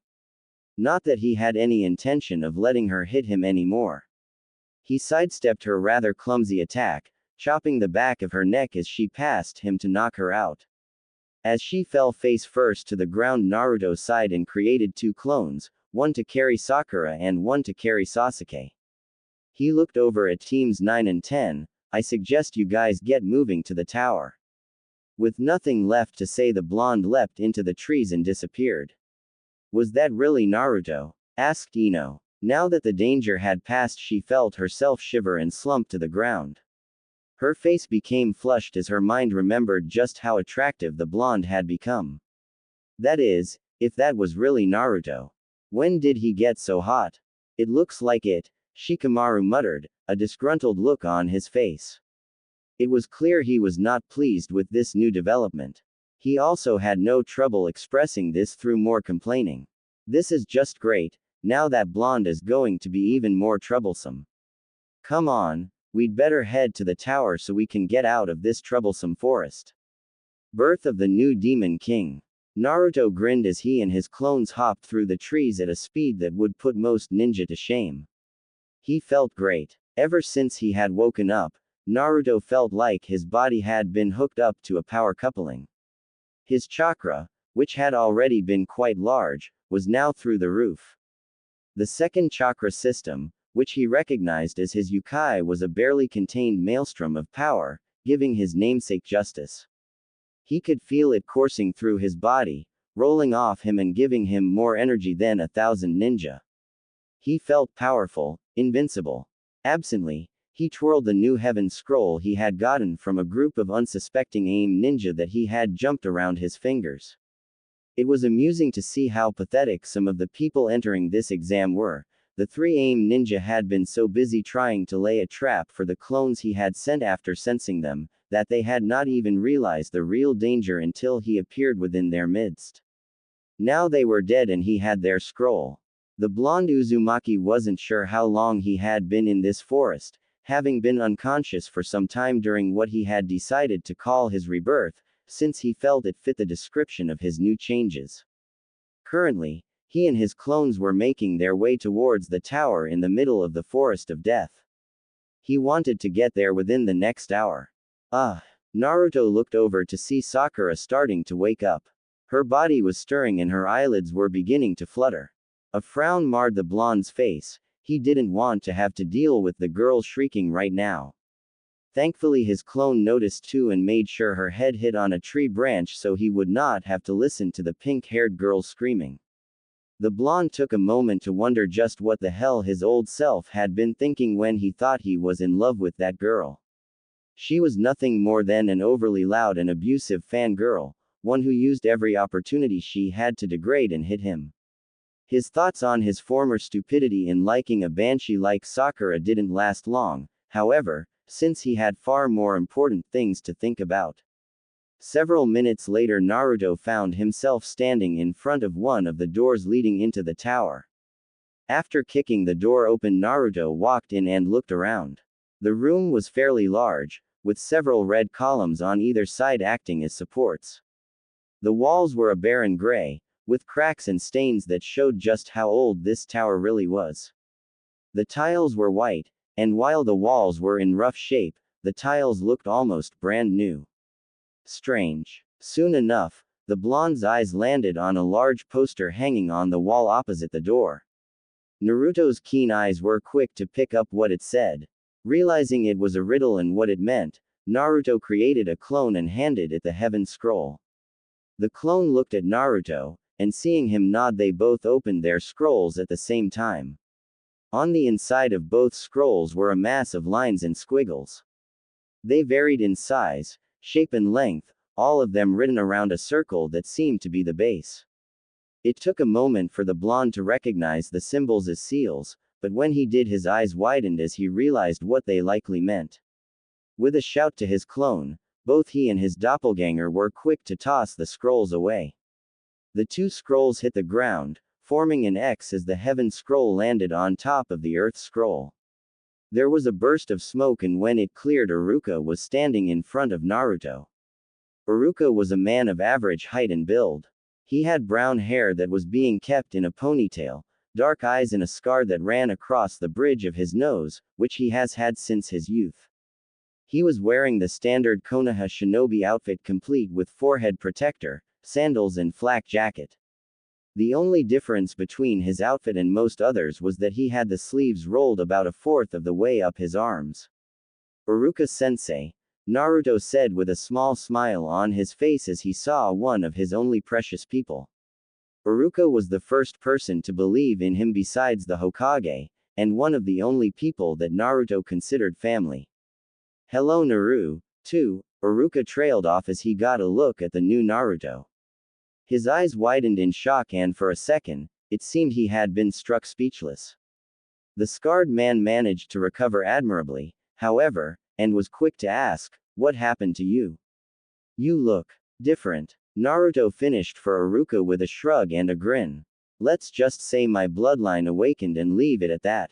"Bloodline?" Iruka asked in undisguised curiosity. "I didn't even know you had a bloodline." "Yeah, neither did I," Naruto said sardonically. At seeing Iruka's curious look he added, "I'll tell you about it later, sensei. Right now, I'm still trying to wrap my head around it." Iruka nodded. He was about to speak some more when he noticed Sasuke and Sakura knocked out on the floor a little ways away. His gaze turned curious as he looked back at Naruto. What happened to them? Naruto turned to look at his two teammates, then looked back at Iruka and shrugged. "Sakura got knocked out during our fight with some Odo ninja, and Sasuke got knocked out when this weird lady who can summon snakes gave him a hickey. Both were the truth in a way. Sasuke had been knocked out after receiving that mark. Naruto had just had to knock him out again so he would not try to do something stupid. And Sakura had been knocked out when Naruto fought those Odo ninja, she just hadn't been knocked out by the Odo ninja. However, small details like that really didn't matter." Iruka paled as he heard the part about them fighting someone who could summon snakes. Only 2 people had that ability and one of them was an S-rank traitor. If he was in Konoha then it could only mean trouble. "Anyway, you might want to get Sakura to the hospital, and Sasuke should see someone about that seal on his neck," Naruto said. Iruka nodded as he regained his composure. "Of course, I'll get the medical ninja here. In the meantime, why don't you head over to room 232 and get some rest? You have 2 days until the second part of the exam's end." Naruto nodded. "Right." At that very moment Naruto's stomach made itself known with a loud gurgle. Naruto gained a sheepish expression on his face as he rubbed the back of his neck. "Hehe. Iruka-sensei, do you know if there is a cafeteria here?" He had not really had anything good to eat in a while and his demonic transformation took up a lot of energy. Iruka shook his head at Naruto's antics. However, he couldn't quite keep the smirk off his face. It was good to see that, awakened bloodline or no, Naruto hadn't really changed much. "Yeah, it's down the hall, 3 doors on your left." "Thanks," Naruto said as he ran into the hall to get something to eat. Who knew that having your entire body structure changed in order to hold enough power to equal the greatest demon to ever exist would cause such an appetite? Birth of the new demon king. A now full Naruto stepped out of the shower and began drying off. The first thing he had done upon finishing his conversation with Iruka was head over to the cafeteria and scarf down as much food as humanly, or as that demonically, possible. He was glad no one else had been there at the time, with most teams still outside in the forest of death, and the few teams that had made it likely resting. Naruto didn't want any of the other squads to know about his transformation yet. Naruto walked over to the mirror near the sink, wiping away the steam on it so he could see his face. Or more specifically his eyes, both the iris and sclera were a deep blue. Moving outwards from the center were concentric silver rings that spread out in a ripple pattern. Kyuubi had told him this was the Rinnegan, the most legendary of the 3 great Dujutsu and was rumored to be the progenitor for all Dujutsu. Whether that was true or not Naruto didn't know, but he did know the man who had created ninjutsu had these eyes. Though his were apparently different than the one that the Raikudo Sennin had. According to Kyuubi, the Rinnegan was supposed to be gray with purple rings. She had told him that the differences in color was likely due to his demonic heritage mixing with the Dujutsu, which also likely meant he would have some different powers than the original Rinnegan. He shook his head of these thoughts, not really interested in how he got it. Though he did make a note to himself to test his eye's abilities when the second stage ended. Walking out of the bathroom, Naruto entered the bedroom where he grabbed his boxers and pants and put them on. The room only had a single bed, due to it being a one-person bedroom. He had decided that he didn't want to sleep with his 2 teammates when they got out of wherever they were, and thus had found his own room. The last thing he needed was for the Banshee to start yelling at him, or the Uchiha to annoy him enough that he would kill the brat in a fit of rage and lose his chance of becoming a Chunin. Sitting down, Naruto took up a meditative position and began focusing some of Kyuubi's chakra to his eyes. Naruto used a minor kitsune illusion to make them appear their standard blue color. Only other kitsune would be able to see through the illusion, and those with the Mangekyo Sharingan would be able to tell there was an illusion over his eyes. Or so Kyuubi had told him when she taught him the jutsu. Naruto created a shadow clone, and as soon as it appeared it took out a brush and ink and began to write seals along the wall for privacy. Most would probably be surprised that Naruto knew anything about the art of fuinjutsu. However, ever since he learned Kyuubi was sealed inside of him, he felt it would be a good idea to learn them. That way, if anything happened to his seal, he would be able to do something about it. The blonde wasn't very far along in seals yet though, only being capable of making basic and a few moderately difficult seals. But he was getting there. With that done, Naruto entered the seal to speak with Kyuubi. Birth of the new Demon King. Naruto opened his eyes and walked through the cage, where Kyuubi was waiting in a kneeled posture with her head bowed in submission. What is it you wish of me, Naruto-sama? Kyuubi asked. Naruto resisted the urge to groan. First, I want you to drop the sama. Crap, I hate titles, just call me Naruto. Kyuubi looked up at him with something akin to shock, but before she could speak, Naruto started talking again. The second thing you could do is stop bowing to me. I have yet to actually do anything seriously worthwhile that would call for such a show of respect. I can't do either of those, Naruto-sama, Kyuubi responded with a shake of her head. Not only are you the descendant of Raizen, the most powerful of the three demon kings. And I couldn't care less, Naruto interrupted. Until I prove myself worthy of being Raizen Ojisan's heir, you will not call me Naruto-sama. I cannot do that, Naruto-sama, the red-headed demoness said again. You may not feel as if you have earned it, but the fact is that you are Raizen-sama's heir. Anything less than giving you the utmost respect is unbecoming of a demon. Naruto growled under his breath. He mumbled a few choice words that Kyuubi only picked up thanks to her enhanced hearing. They weren't very pretty words, and the redhead was unsure whether she should flinch or giggle at the profanities the blonde was spouting. It was so nostalgic. Fine, he ground out at last, breathing out a deep sigh. We'll discuss this later. I didn't come here to talk to you about that anyways. He crossed his arms and looked at Kyuubi, his gaze hardening. You are going to tell me everything you know about my mother, my father and Madara. You will leave nothing out. Right, Kyuubi said. She tried hard not to shiver at his tone and the power he was unleashing. Not only was it slightly frightening, but for a demon like her it was highly arousing. To a demon, power is everything, and those who have power are often the most desirable mates. With his new changes in demonic heritage unlocked, Naruto, like Raizen, was power incarnate. Kyuubi did her best to shake those thoughts off, however, as she knew she was not worthy of Naruto after what happened to him thanks to her. She quickly forced herself to get back on track, even though she had no desire to remember that time. Where to begin? I suppose I should begin with some basic information about myself. Originally, I was a simple member of the Kitsune clan, which are a clan of highly regarded demons in Makai that specialize in illusions and elemental manipulation. During one of my outings to the human world, I was struck by a very powerful chakra. I ended up passing out, and when I woke up I had 9 tails, instead of my 3.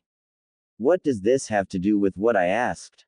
Asked Naruto, raising an eyebrow. It sounded like an interesting story, and he would probably want to hear more of it later. But right now, all he wanted was to know about his parents and the night Madara had forced her to attack the village. There is a point, Naruto-sama, Kyuubi said with a placating gesture. I promise. The blonde deliberated for a moment before nodding. Kyuubi continued. When I got back and my family saw my 9 tails, I became the new head of the Kitsune clan. You see, no one else has ever possessed 9 tails. The amount of tails a Kitsune gains is equal to the amount of power they possess, and none had ever gained more than 8. In my clan we have a legend, one that states the kitsune to gain 9 tails shall become the ultimate power and lead our clan to prosperity. In a way that did happen. With my power I was on par with 2 of the demon kings of Makai, able to fight them one-on-one and hold my own. Only Ryzen was stronger than me, but he had recognized my power and I had been given a place at his side as his second in command. Life was good for my clan after that, she continued in fond remembrance. Her eyes glazed over slightly and a soft smile touched her lips.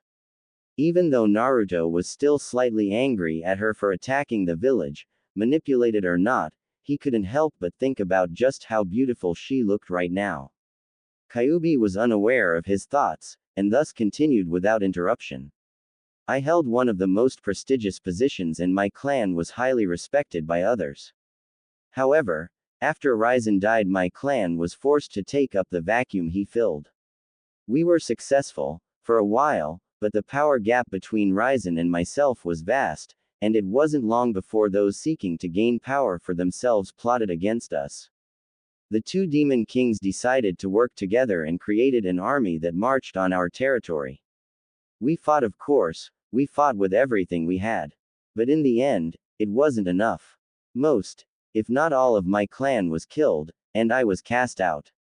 I ended up making my way to the human world, where I decided to live until I was able to retake the throne that I had been tasked with guarding. During that time I traveled a lot, never staying in one place for too long. Everything was more or less fine, until he came. The way Kyuubi spat out the word, he, with such vitriol let Naruto know just how much she hated Madara. It happened so fast that I barely remember what happened. He somehow placed me under his control, and then reverse summoned me to a plane where I was forced into battle against Senju Hashirama. As you know, that battle ended up with me being sealed. I was rather angry about that. Now, not only would it be impossible for me to gain enough strength to retake Ryzen-sama's throne, but I was sealed in some damn ninja. For years I tried to escape that prison. However, all my attempts ended in failure. Worse still, that woman was able to use some kind of chakra chains to keep me tied down like some kind of animal. Kyuubi's breathing had become slightly ragged as she remembered how she had been treated by that woman.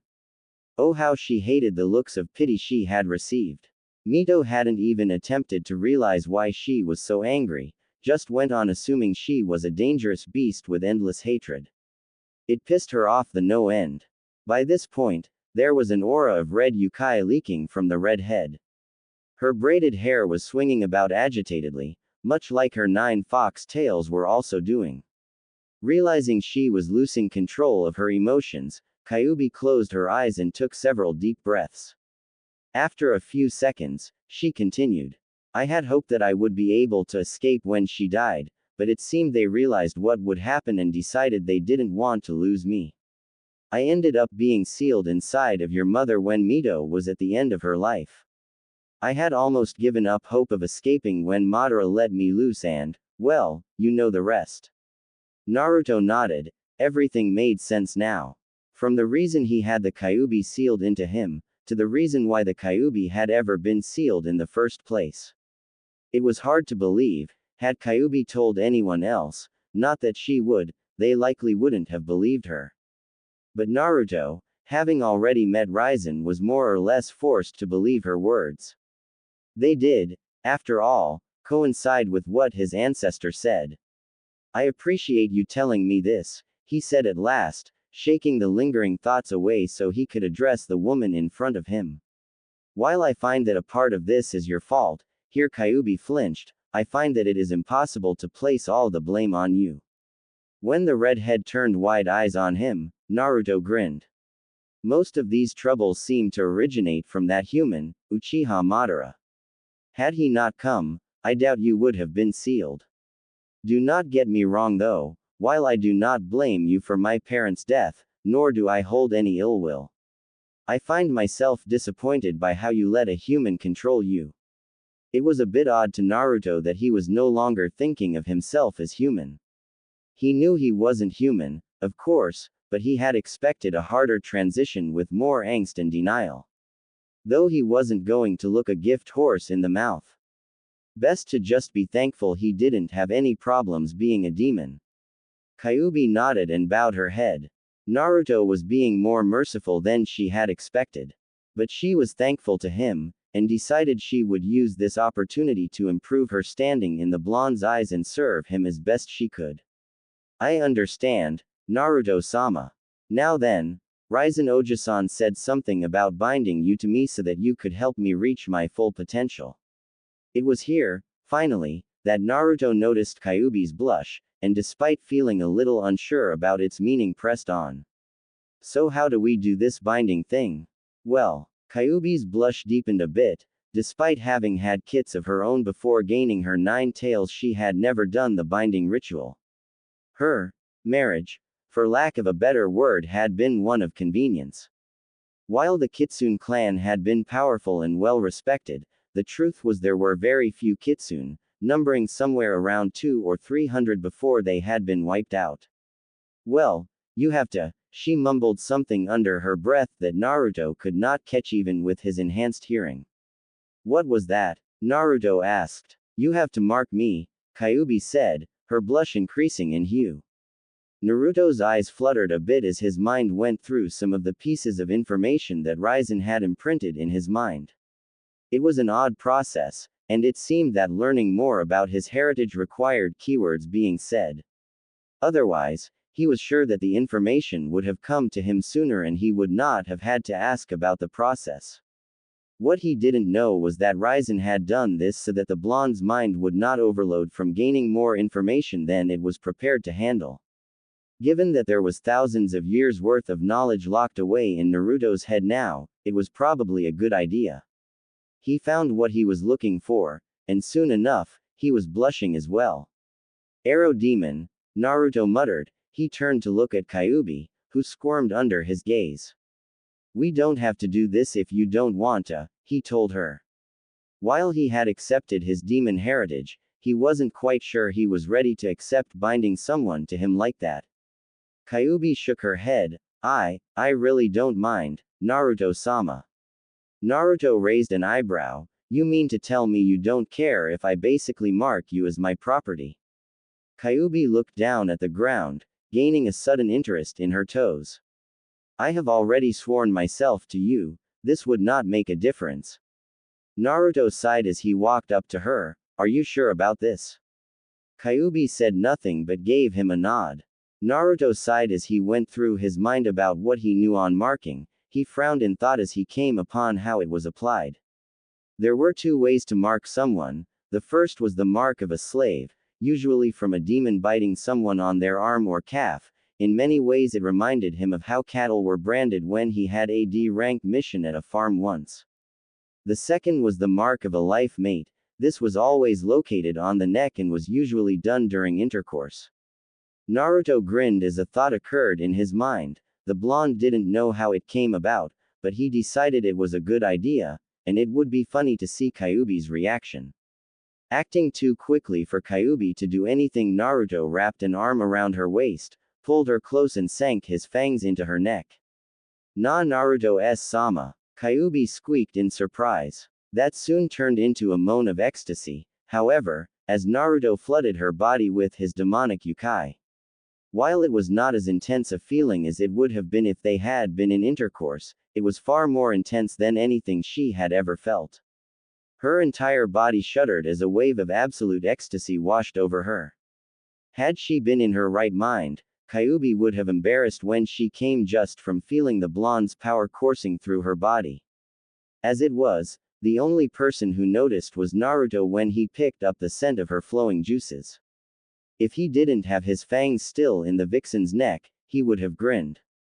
After nearly a minute of this, in which Kyuubi felt like she was in one continuous orgasm, the redhead's mind went blank and she blacked out from the overwhelming feeling. Naruto held her to him as she passed out and gently set her down. The blonde sat himself down and pulled the woman's head into his lap. He took a moment to examine her features. Kyuubi really was a beautiful woman, he decided. Absently, He wondered why he wasn't blushing from that thought. Had it been just a few hours ago, he would have been a mess for even thinking something even remotely perverted. As it was, he felt no real embarrassment about his thoughts, nor was he embarrassed about his desire to mate with Kyubi. Which was another surprise, considering just moments ago he had still been angry at her for his parents' death. These thoughts left him, and the blonde blinked in surprise when he saw himself begin to fade from the seal. Birth of the new Demon King. Naruto opened his eyes and found himself in his room again. He blinked a few times as the memory of his clone working on the seals hit him. It was very strange, like seeing out of another pair of eyes that were not his own. Of course, given that they were his clones, they technically were him, but it didn't change the fact that the whole thing felt weird. I wonder why I never noticed that I get the memories of my clones before. Naruto asked himself. He'd been using the Kage Bunshin no Jutsu for months now, ever since he had learned it from the Forbidden Scroll of Sealing during that trumped-up academy graduation exam that Traitor Mizuki said he could do. It was the jutsu he had used the most ever since. Then again, that could be why. Whenever he made clones, it was never just one or two. Naruto normally spammed out several dozen at the very least. Perhaps that was why he never noticed. He simply used so many of them that the feedback effect was negated so as not to put undue stress on the mind. Whatever the case was, he would need to think of a use for this new ability soon. Before he could think further on the subject, his mind was pulled away by something unusual happening. He looked down in surprise when he saw red chakra coming out of his seal, and became shocked when it began to form a shape that he recognized as distinctly feminine. Soon enough the shape was completed and Naruto found a still sleeping Kyubi lying on his lap. The first thing he noticed about her was the content look on her face as she dozed. Her beautiful features were carved into a content smile that made her look like she was having a very pleasant dream. The second thing he noticed was that she was completely bereft of clothes. Naruto would have wondered why, but in that moment found he truly could not care. The blonde found his eyes wandering over Kyubi's form, the two large, beautiful mounds that made up her bosom, with their dark pink nipples and areola. Her rose and fell in time with her breathing, jiggling ever so slightly to show that they were firm yet soft. Her thin, lithe waist flared out into perfectly proportionate hips and a firm, mile-long legs that seemed to go on forever, and a patch of red pubic hair stood out just a little bit above her sacred area. As it was only through sheer will, which even as a human had been firmer than the strongest steel, kept him from mating with her. While getting his urges under control, he wondered how she was out of the seal, but given how soon she had come out since he had given her his mating mark, he figured it likely coincided with that. He created a shadow clone with his demonic yukai so that it would last longer. Being careful not to jostle the sleeping demoness, Naruto stood up and gently set Kyubi in the bed. He was about to let go of her, but Kyubi, as if sensing him leaving, latched onto him, pulling him down on top of her. Before he was able to react, Kyubi rolled over so she was now on top, where she began to cling and nuzzle into his chest, sighing in content. Naruto soon became distinctly aware of the feminine assets pressing themselves against his body and was hard-kept not to pass out, or keep Naruto Jr. from waking up. He turned to his clone and glared when it began to snicker. Continue to laugh and I'll use the replacement jutsu on you. You say that like it would be a bad thing, his clone said. The clone had a point, though Naruto didn't appreciate the smart comment from it. Just go. Transform yourself into a random shinobi and get some real clothes. Remember, get something that will be concealing for now. Naruto looked down at Kyubi. Also make sure to buy some clothes for Kyubi. Her size is 9'8", 4'8", 9'6". I wonder how I knew that. He asked himself, before determining the reason was unimportant. Alright, his clone said dismissively. The Naruto clone looked at him, gave his creator a cheeky grin. Have fun being an oversized plushie. Naruto did not get to say anything as his clone ran over to the window and disappeared in a burst of speed. With nothing else to do, Naruto sighed as he continued trying not to allow his lower head do his thinking. Eventually exhaustion got to him and he fell asleep as well. Birth of the new Demon King. The next morning was rather interesting for both Naruto and Kyuubi. The two had refused to look at each other all morning. Well, Kyuubi refused to look at Naruto. Every time he had tried to get her attention she would look at him for a second, before flushing bright red and looking away. It was clear she was embarrassed, and Naruto couldn't help but find her flustered state adorable. Naruto sighed as he finished drying off and got dressed in his new clothes. A pair of dark black pants, that were slightly flared out to hide his new muscles. A black sleeveless shirt, bandages that he had managed to dye orange wrapped around his arms and legs. Despite his new demonic blood, his love for orange could not be denied. A pair of black close-toed ninja sandals with steel tips. Black fingerless gloves with a non-reflective gray metal plating on the back. Black forearm protectors and a new black headband.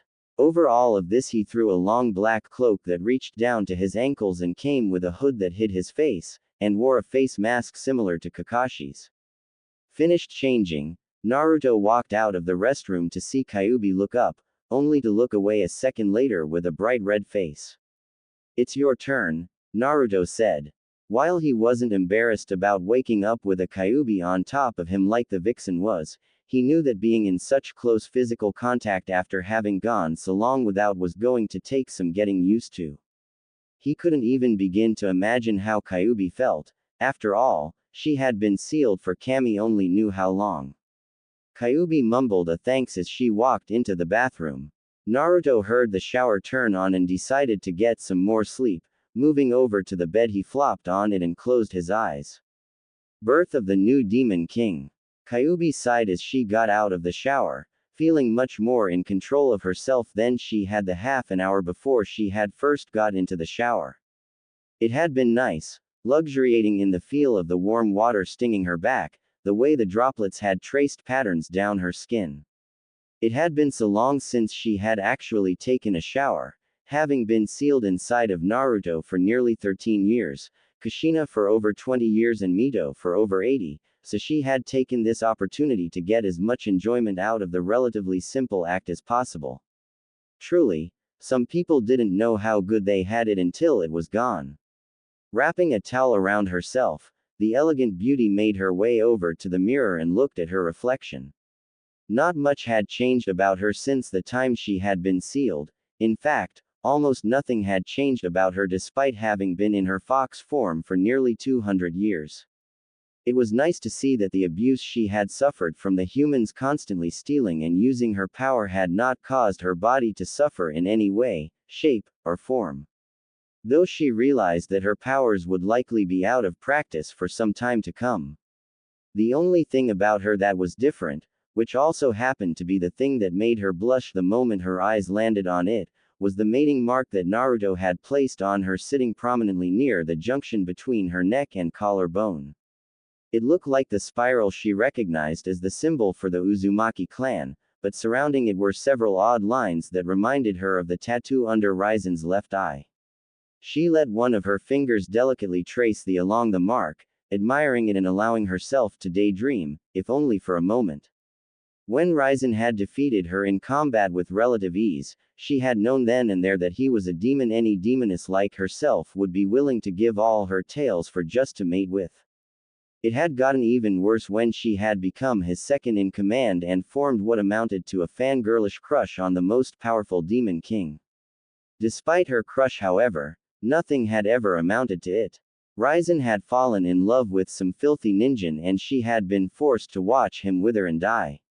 Now his descendant, her former host, had come into his own demonic heritage. In the short time since Naruto's rebirth, he had proven to be Raizen's descendant. While the blonde had some of his own personality quirks, such as his love for orange and ramen, he was very much Raizen's descendant. He even acted just like the man, from what she had seen. Due to the blonde's new attitude, it was no wonder she was feeling so flustered around him, and she couldn't help but think about what it would be like to truly mate with the blonde. Reality struck a second later and Kyuubi remembered her place. She had made Naruto's life hell, and didn't deserve to be with someone like him. Looking at the mark again, she wondered why Naruto had given her a mating mark rather than a mark of servitude. Surely for one such as her, the simple mark of a slave would have been more fitting. After all the horrible things her presence in his life had caused, she did not deserve to be treated kindly. With a sigh, Kyuubi shook the depressing thoughts away. It would not do for her to question her master on things like this just to satiate her curiosity. What was done and nothing would change that. She would simply have to accept her role in Naruto's life and help him as best she could to atone for her sins. With these thoughts in mind, Kyuubi moved to hang up her towel on the rack. However, as her eyes strayed the bathroom, she quickly realized that something was missing. She had left her clothes outside. Moving over to the door, she opened a small crack and looked out. Naruto was lying on the bed and looked like he was sleeping. That was good. The last thing she needed was for him to be awake and see her in such an embarrassing state. Looking around a little more, Kyuubi saw the new clothes Naruto had bought her. She quickly squashed down the warm feeling that thought brought her, lying on a chair several feet from the bed that the blonde was laying on. Wanting to get her clothes quickly, Kyuubi rushed into the room and grabbed the clothes she was going to wear. She had just turned around to make her way back into the restroom, only to stop when a voice spoke up behind her. "You know, if I didn't know any better, I'd say you have an exhibitionist streak." Kyuubi turned and blushed heavily as she saw Naruto, wide awake, and with a "cat that ate the canary" look on his face. Naruto's grin increased as he spotted the blush. "Or is it that you just wanted to give me a good show?" Kyuubi let out an eep as she raced into the restroom, completely embarrassed at her master having seen her in her state. While it was true that her body belonged to him, she had only ever been seen by one person. And after she had done her duty for the clan and had a kit, they never even saw each other afterwards. Naruto chuckled a bit. It was so amusing seeing the woman, who just so happened to be the strongest Biju in existence, blushing like a little school girl. However, as soon as the thought came and went, confusion took its place. Why had he just done that? It didn't make sense. He had never flirted or teased a girl before, ever. The closest he had gotten to flirting would be how he would loudly ask Sakura out on a date when he had still been an attention-seeking idiot. It was almost like he had another person inside of his mind creating all of these thoughts and desires, telling him to do things like tease Kyuubi when she had come out of the restroom and telling him to mate with her to make the mark on her complete. What he didn't know was that due to his demonic heritage and the power he now had flowing through him, as well as his potential being unlocked, his mind was beginning to reform into what it would have been had the Hake Fuin, 8 trigrams sealing style, not sealed up his demonic properties. This gave him an enhanced IQ, along with a libido that would put any human or demon to shame. His little teasing episode a few seconds ago had been nothing more than instincts talking. He decided then and there not to worry. Whatever was happening did not seem bad. He had learned long ago not to look a gift horse in the mouth, and this certainly seemed like a gift. After all, who else can say they can make the Kyuubi blush? He thought with a chuckle. He was shaken from his thoughts when the restroom door opened. Looking up, he saw a still red-in-the-face Kyuubi, only now she was clothed, much to his disappointment. She was wearing the red kimono he had gotten her, which was similar to the one she had in his mindscape, except there was no V-cut to show her cleavage. That was a bit disappointing, but he kept that thought to himself. Naruto smiled at her as he let his eyes wander over her body, feeling a smirk come to his lips as he felt her embarrassment increase further. He could almost scent her embarrassment pouring off her in waves. Or were those pheromones? "You look good in that," Naruto complimented honestly. Kyuubi looked away as she desperately tried to get rid of the increasing redness on her face. It didn't work, obvious from the way Naruto chuckled at her, but there wasn't much she could do. Thank you," she stuttered, inwardly cursing how weak and flustered she sounded. Why is it that I can't seem to stop from blushing around him? She wondered. In all her 1,000 years of life, she had been proclaimed as one of the most beautiful women in the demon world, even by those who were not of Kitsune descent. Men had doted on her hand and foot in the hopes of getting her in bed with them. She had turned down every single one. In fact, had it not been for her father, she would have never gotten married. Yet this boy, who, despite being the next heir to one of the 3 thrones of Makai and the descendant of the strongest demon to ever grace the earth, was still only a boy nearly 988 years her junior, somehow made her heart flutter several thousand miles per second. It shouldn't have been possible. Kyuubi, Naruto said, getting the young-looking woman's attention. He gestured for her to sit next to him, lightly patting the spot beside him on the bed. Kyuubi hesitated for a moment, before doing as asked. Despite her embarrassment, the beautiful redhead managed to retain her natural grace, somehow making the act of sitting down look like an art form. For a while the two were silent. Naruto just watched her for a moment before deciding to speak. The first thing I need to ask, is there some way you can hide your presence? If people saw me with a girl they had never met before, it would get pretty suspicious, he explained as he saw her quizzical look. Kyuubi nodded. Yes, if you want I can use a kitsune illusion to become invisible. Only those who hold a dujutsu would be able to see through it. However, even they would not be able to see me, just the energy I was emitting. Naruto thought about that for a moment before he shook his head. That would not work. Both my teammate and my sensei possess the Sharingan, so they would get suspicious if they saw a mass of energy following me. I can also transform into my full Kitsune form and act similar to that dog that follows the cocky boy who reminds me of you, Kyuubi suggested. Hey, Naruto said in an indignant voice, I'm not that bad. Kyuubi grinned, pleased that she could get him back for his teasing this morning. Maybe not as bad anymore, but you were definitely a loudmouth until recently. Naruto grimaced. Yeah, well, a stupid Jinchuriki is a Jinchuriki that isn't perceived as a threat and gets beaten far less. Kyuubi winced at that, knowing that was the true reason he had always acted as he had. Naruto sighed when he noticed her crestfallen expression. He placed an arm around her shoulder in a half embrace. Don't worry about, I already said it's not your fault. Kyuubi smiled, not resisting the blonde's pull as she laid her head on his shoulder. She knew Naruto was likely to embarrass her by bringing this up sometime along the line, but for the moment his presence was comforting. We should probably get going, Naruto said after a moment's silence. Kyuubi lifted her head and looked at him. Get going where? Naruto gave her a grin. Well, Sakura and Sasuke are likely to be awake by now. They'll probably come looking for me at some point. And I don't know about you, but I have no desire to be anywhere near them right now. Naruto stood up. So I'm going to find some place to train until the second stage ends, or at least some place those two won't think to look until the next stage of the exam. Kyuubi gave a nod of understanding as she was engulfed in a red light. When the light died down, Kyuubi had turned into a small fox kit. The demoness hopped on Naruto's shoulder. She wrapped herself around Naruto's neck like a scarf as the blonde put up his hood.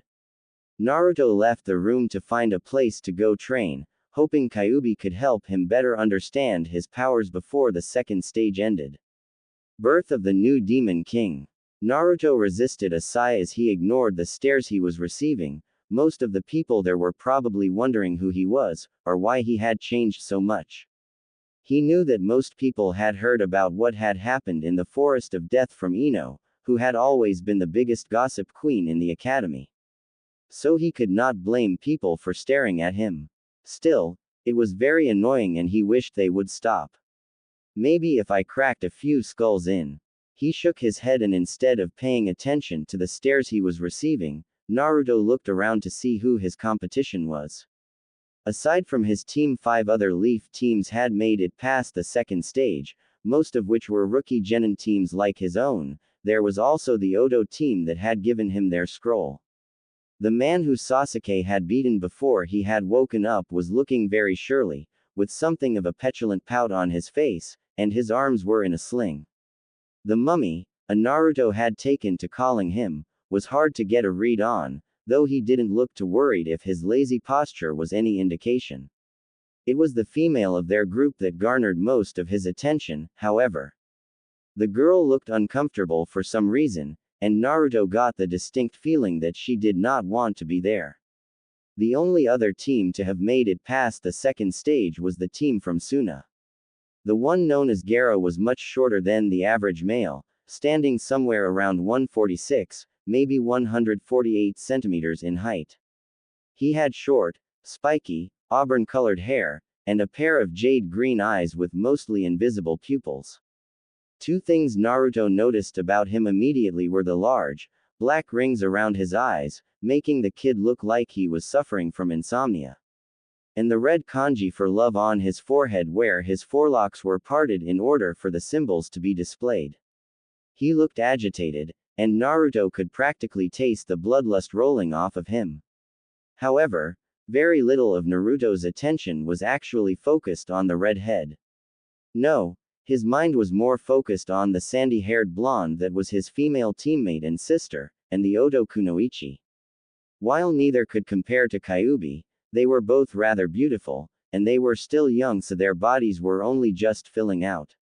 He looked over to his left and saw the female weapon user of Team 10, who was also very attractive in her own right. Naruto frowned as he felt his urges welling up.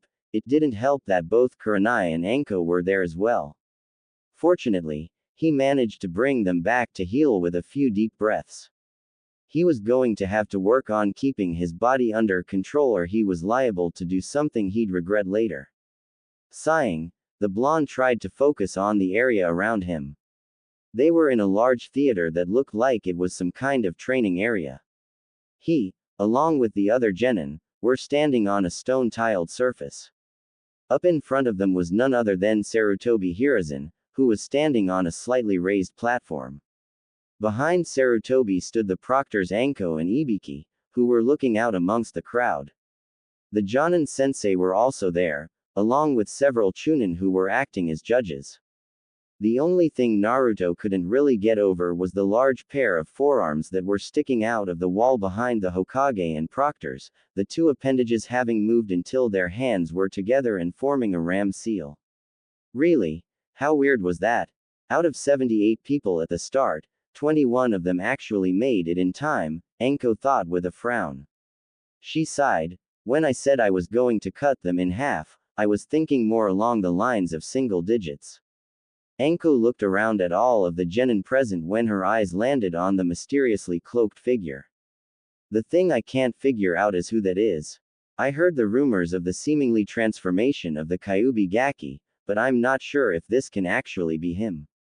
It's amazing that this many made it, and for so many of them to be rookies. Sarutobi eyed the Jonin squad leaders. It's no wonder they were all nominated. Sarutobi looked over the genin before his eyes landed on the spot where Naruto was supposed to be. In his place was a genin who seemed to have caused a lot of commotion, and according to rumor, compliments of one Yamanaka Ino defeated Sasuke in his cursed sealed state. As if feeling Sarutobi's eyes on him, Naruto turned his head and stared. The Sandaime found himself almost frozen as power flowed out of those blue eyes. Despite the feeling of overwhelming power from them, the old Hokage was able to tell it was Naruto. There may be some truth to those rumors. I'll have to talk to him after the preliminaries. To everyone who made it this far, congratulations in passing the second stage of the Chunin exams, Anko said.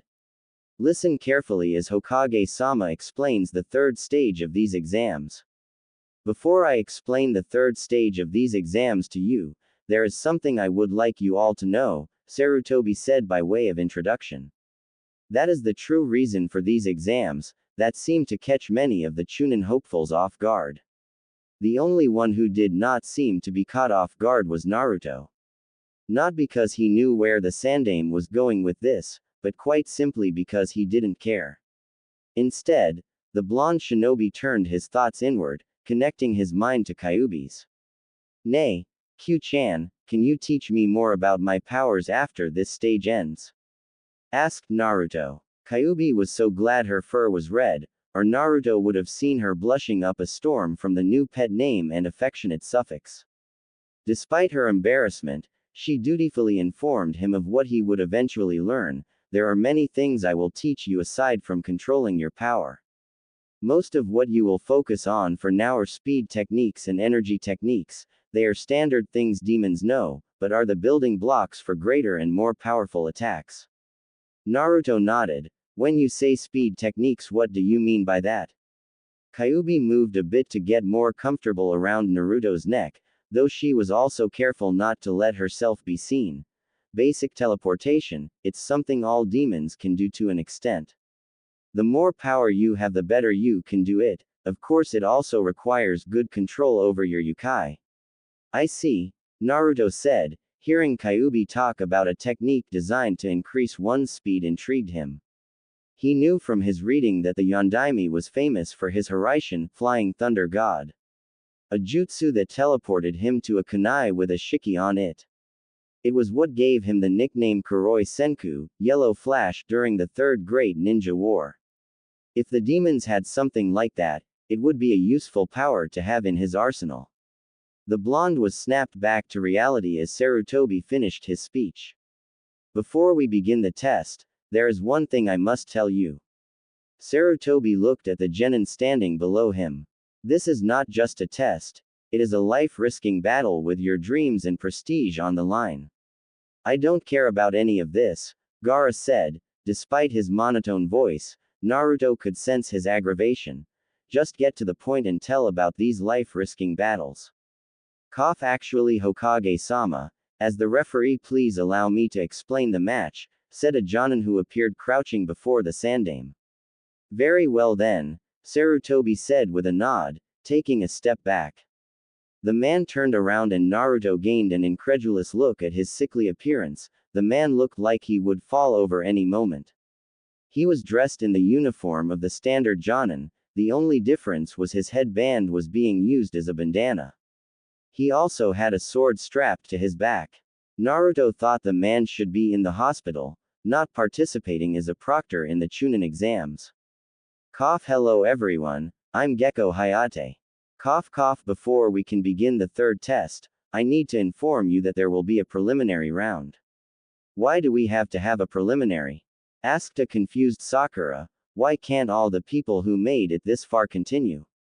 Hayate coughed into his hand as he looked over at Sakura for a moment, before explaining himself. Because the first two exams may have been too easy this year, we just have too many people. According to the rules of the Chunin exam, we must hold a preliminary to reduce the number of people participating for the third test. As Hokage-sama stated, there will many prominent guests attending, and if the fights take too long we may run out of time. Anyway, for those who aren't feeling well or those who like quitting, please step forward now, since we will be starting the preliminaries immediately. Kabuto raised his hand. Proctor-san, I quit. Hayate nodded. Very well then, you may go. As Kabuto walked off, a voice spoke up, catching the attention of the entire room. So you're leaving, huh, Kabuto? Naruto snorted. I guess I shouldn't be surprised you failed 7 times, you probably gave up each time you made it this far. You're such a... He chuckled as he saw the white-haired genin glare at him. With his enhanced senses, Naruto could easily smell the scent of snakes wafting off of him. They reminded him of that woman in the Forest of Death, who after thinking about it realized that it could not have been woman at all, given that the person could summon snakes. It was easy to tell who had attacked him after that. After all, that man had been a candidate for 4th Hokage at one point.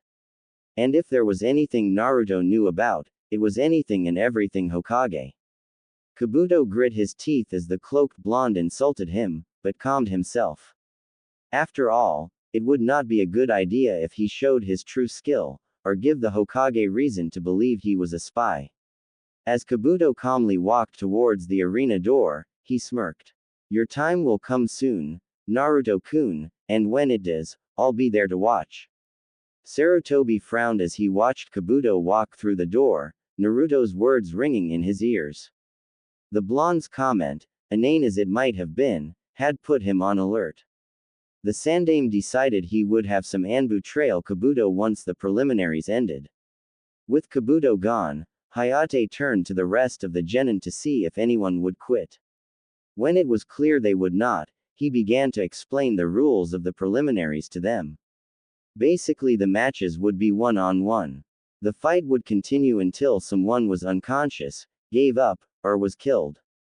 The names of who would be fighting were decided randomly and shown by an electronic screen on the wall above and behind the Hokage. Once the rules were explained, the screen shuffled through names before landing on 2 names.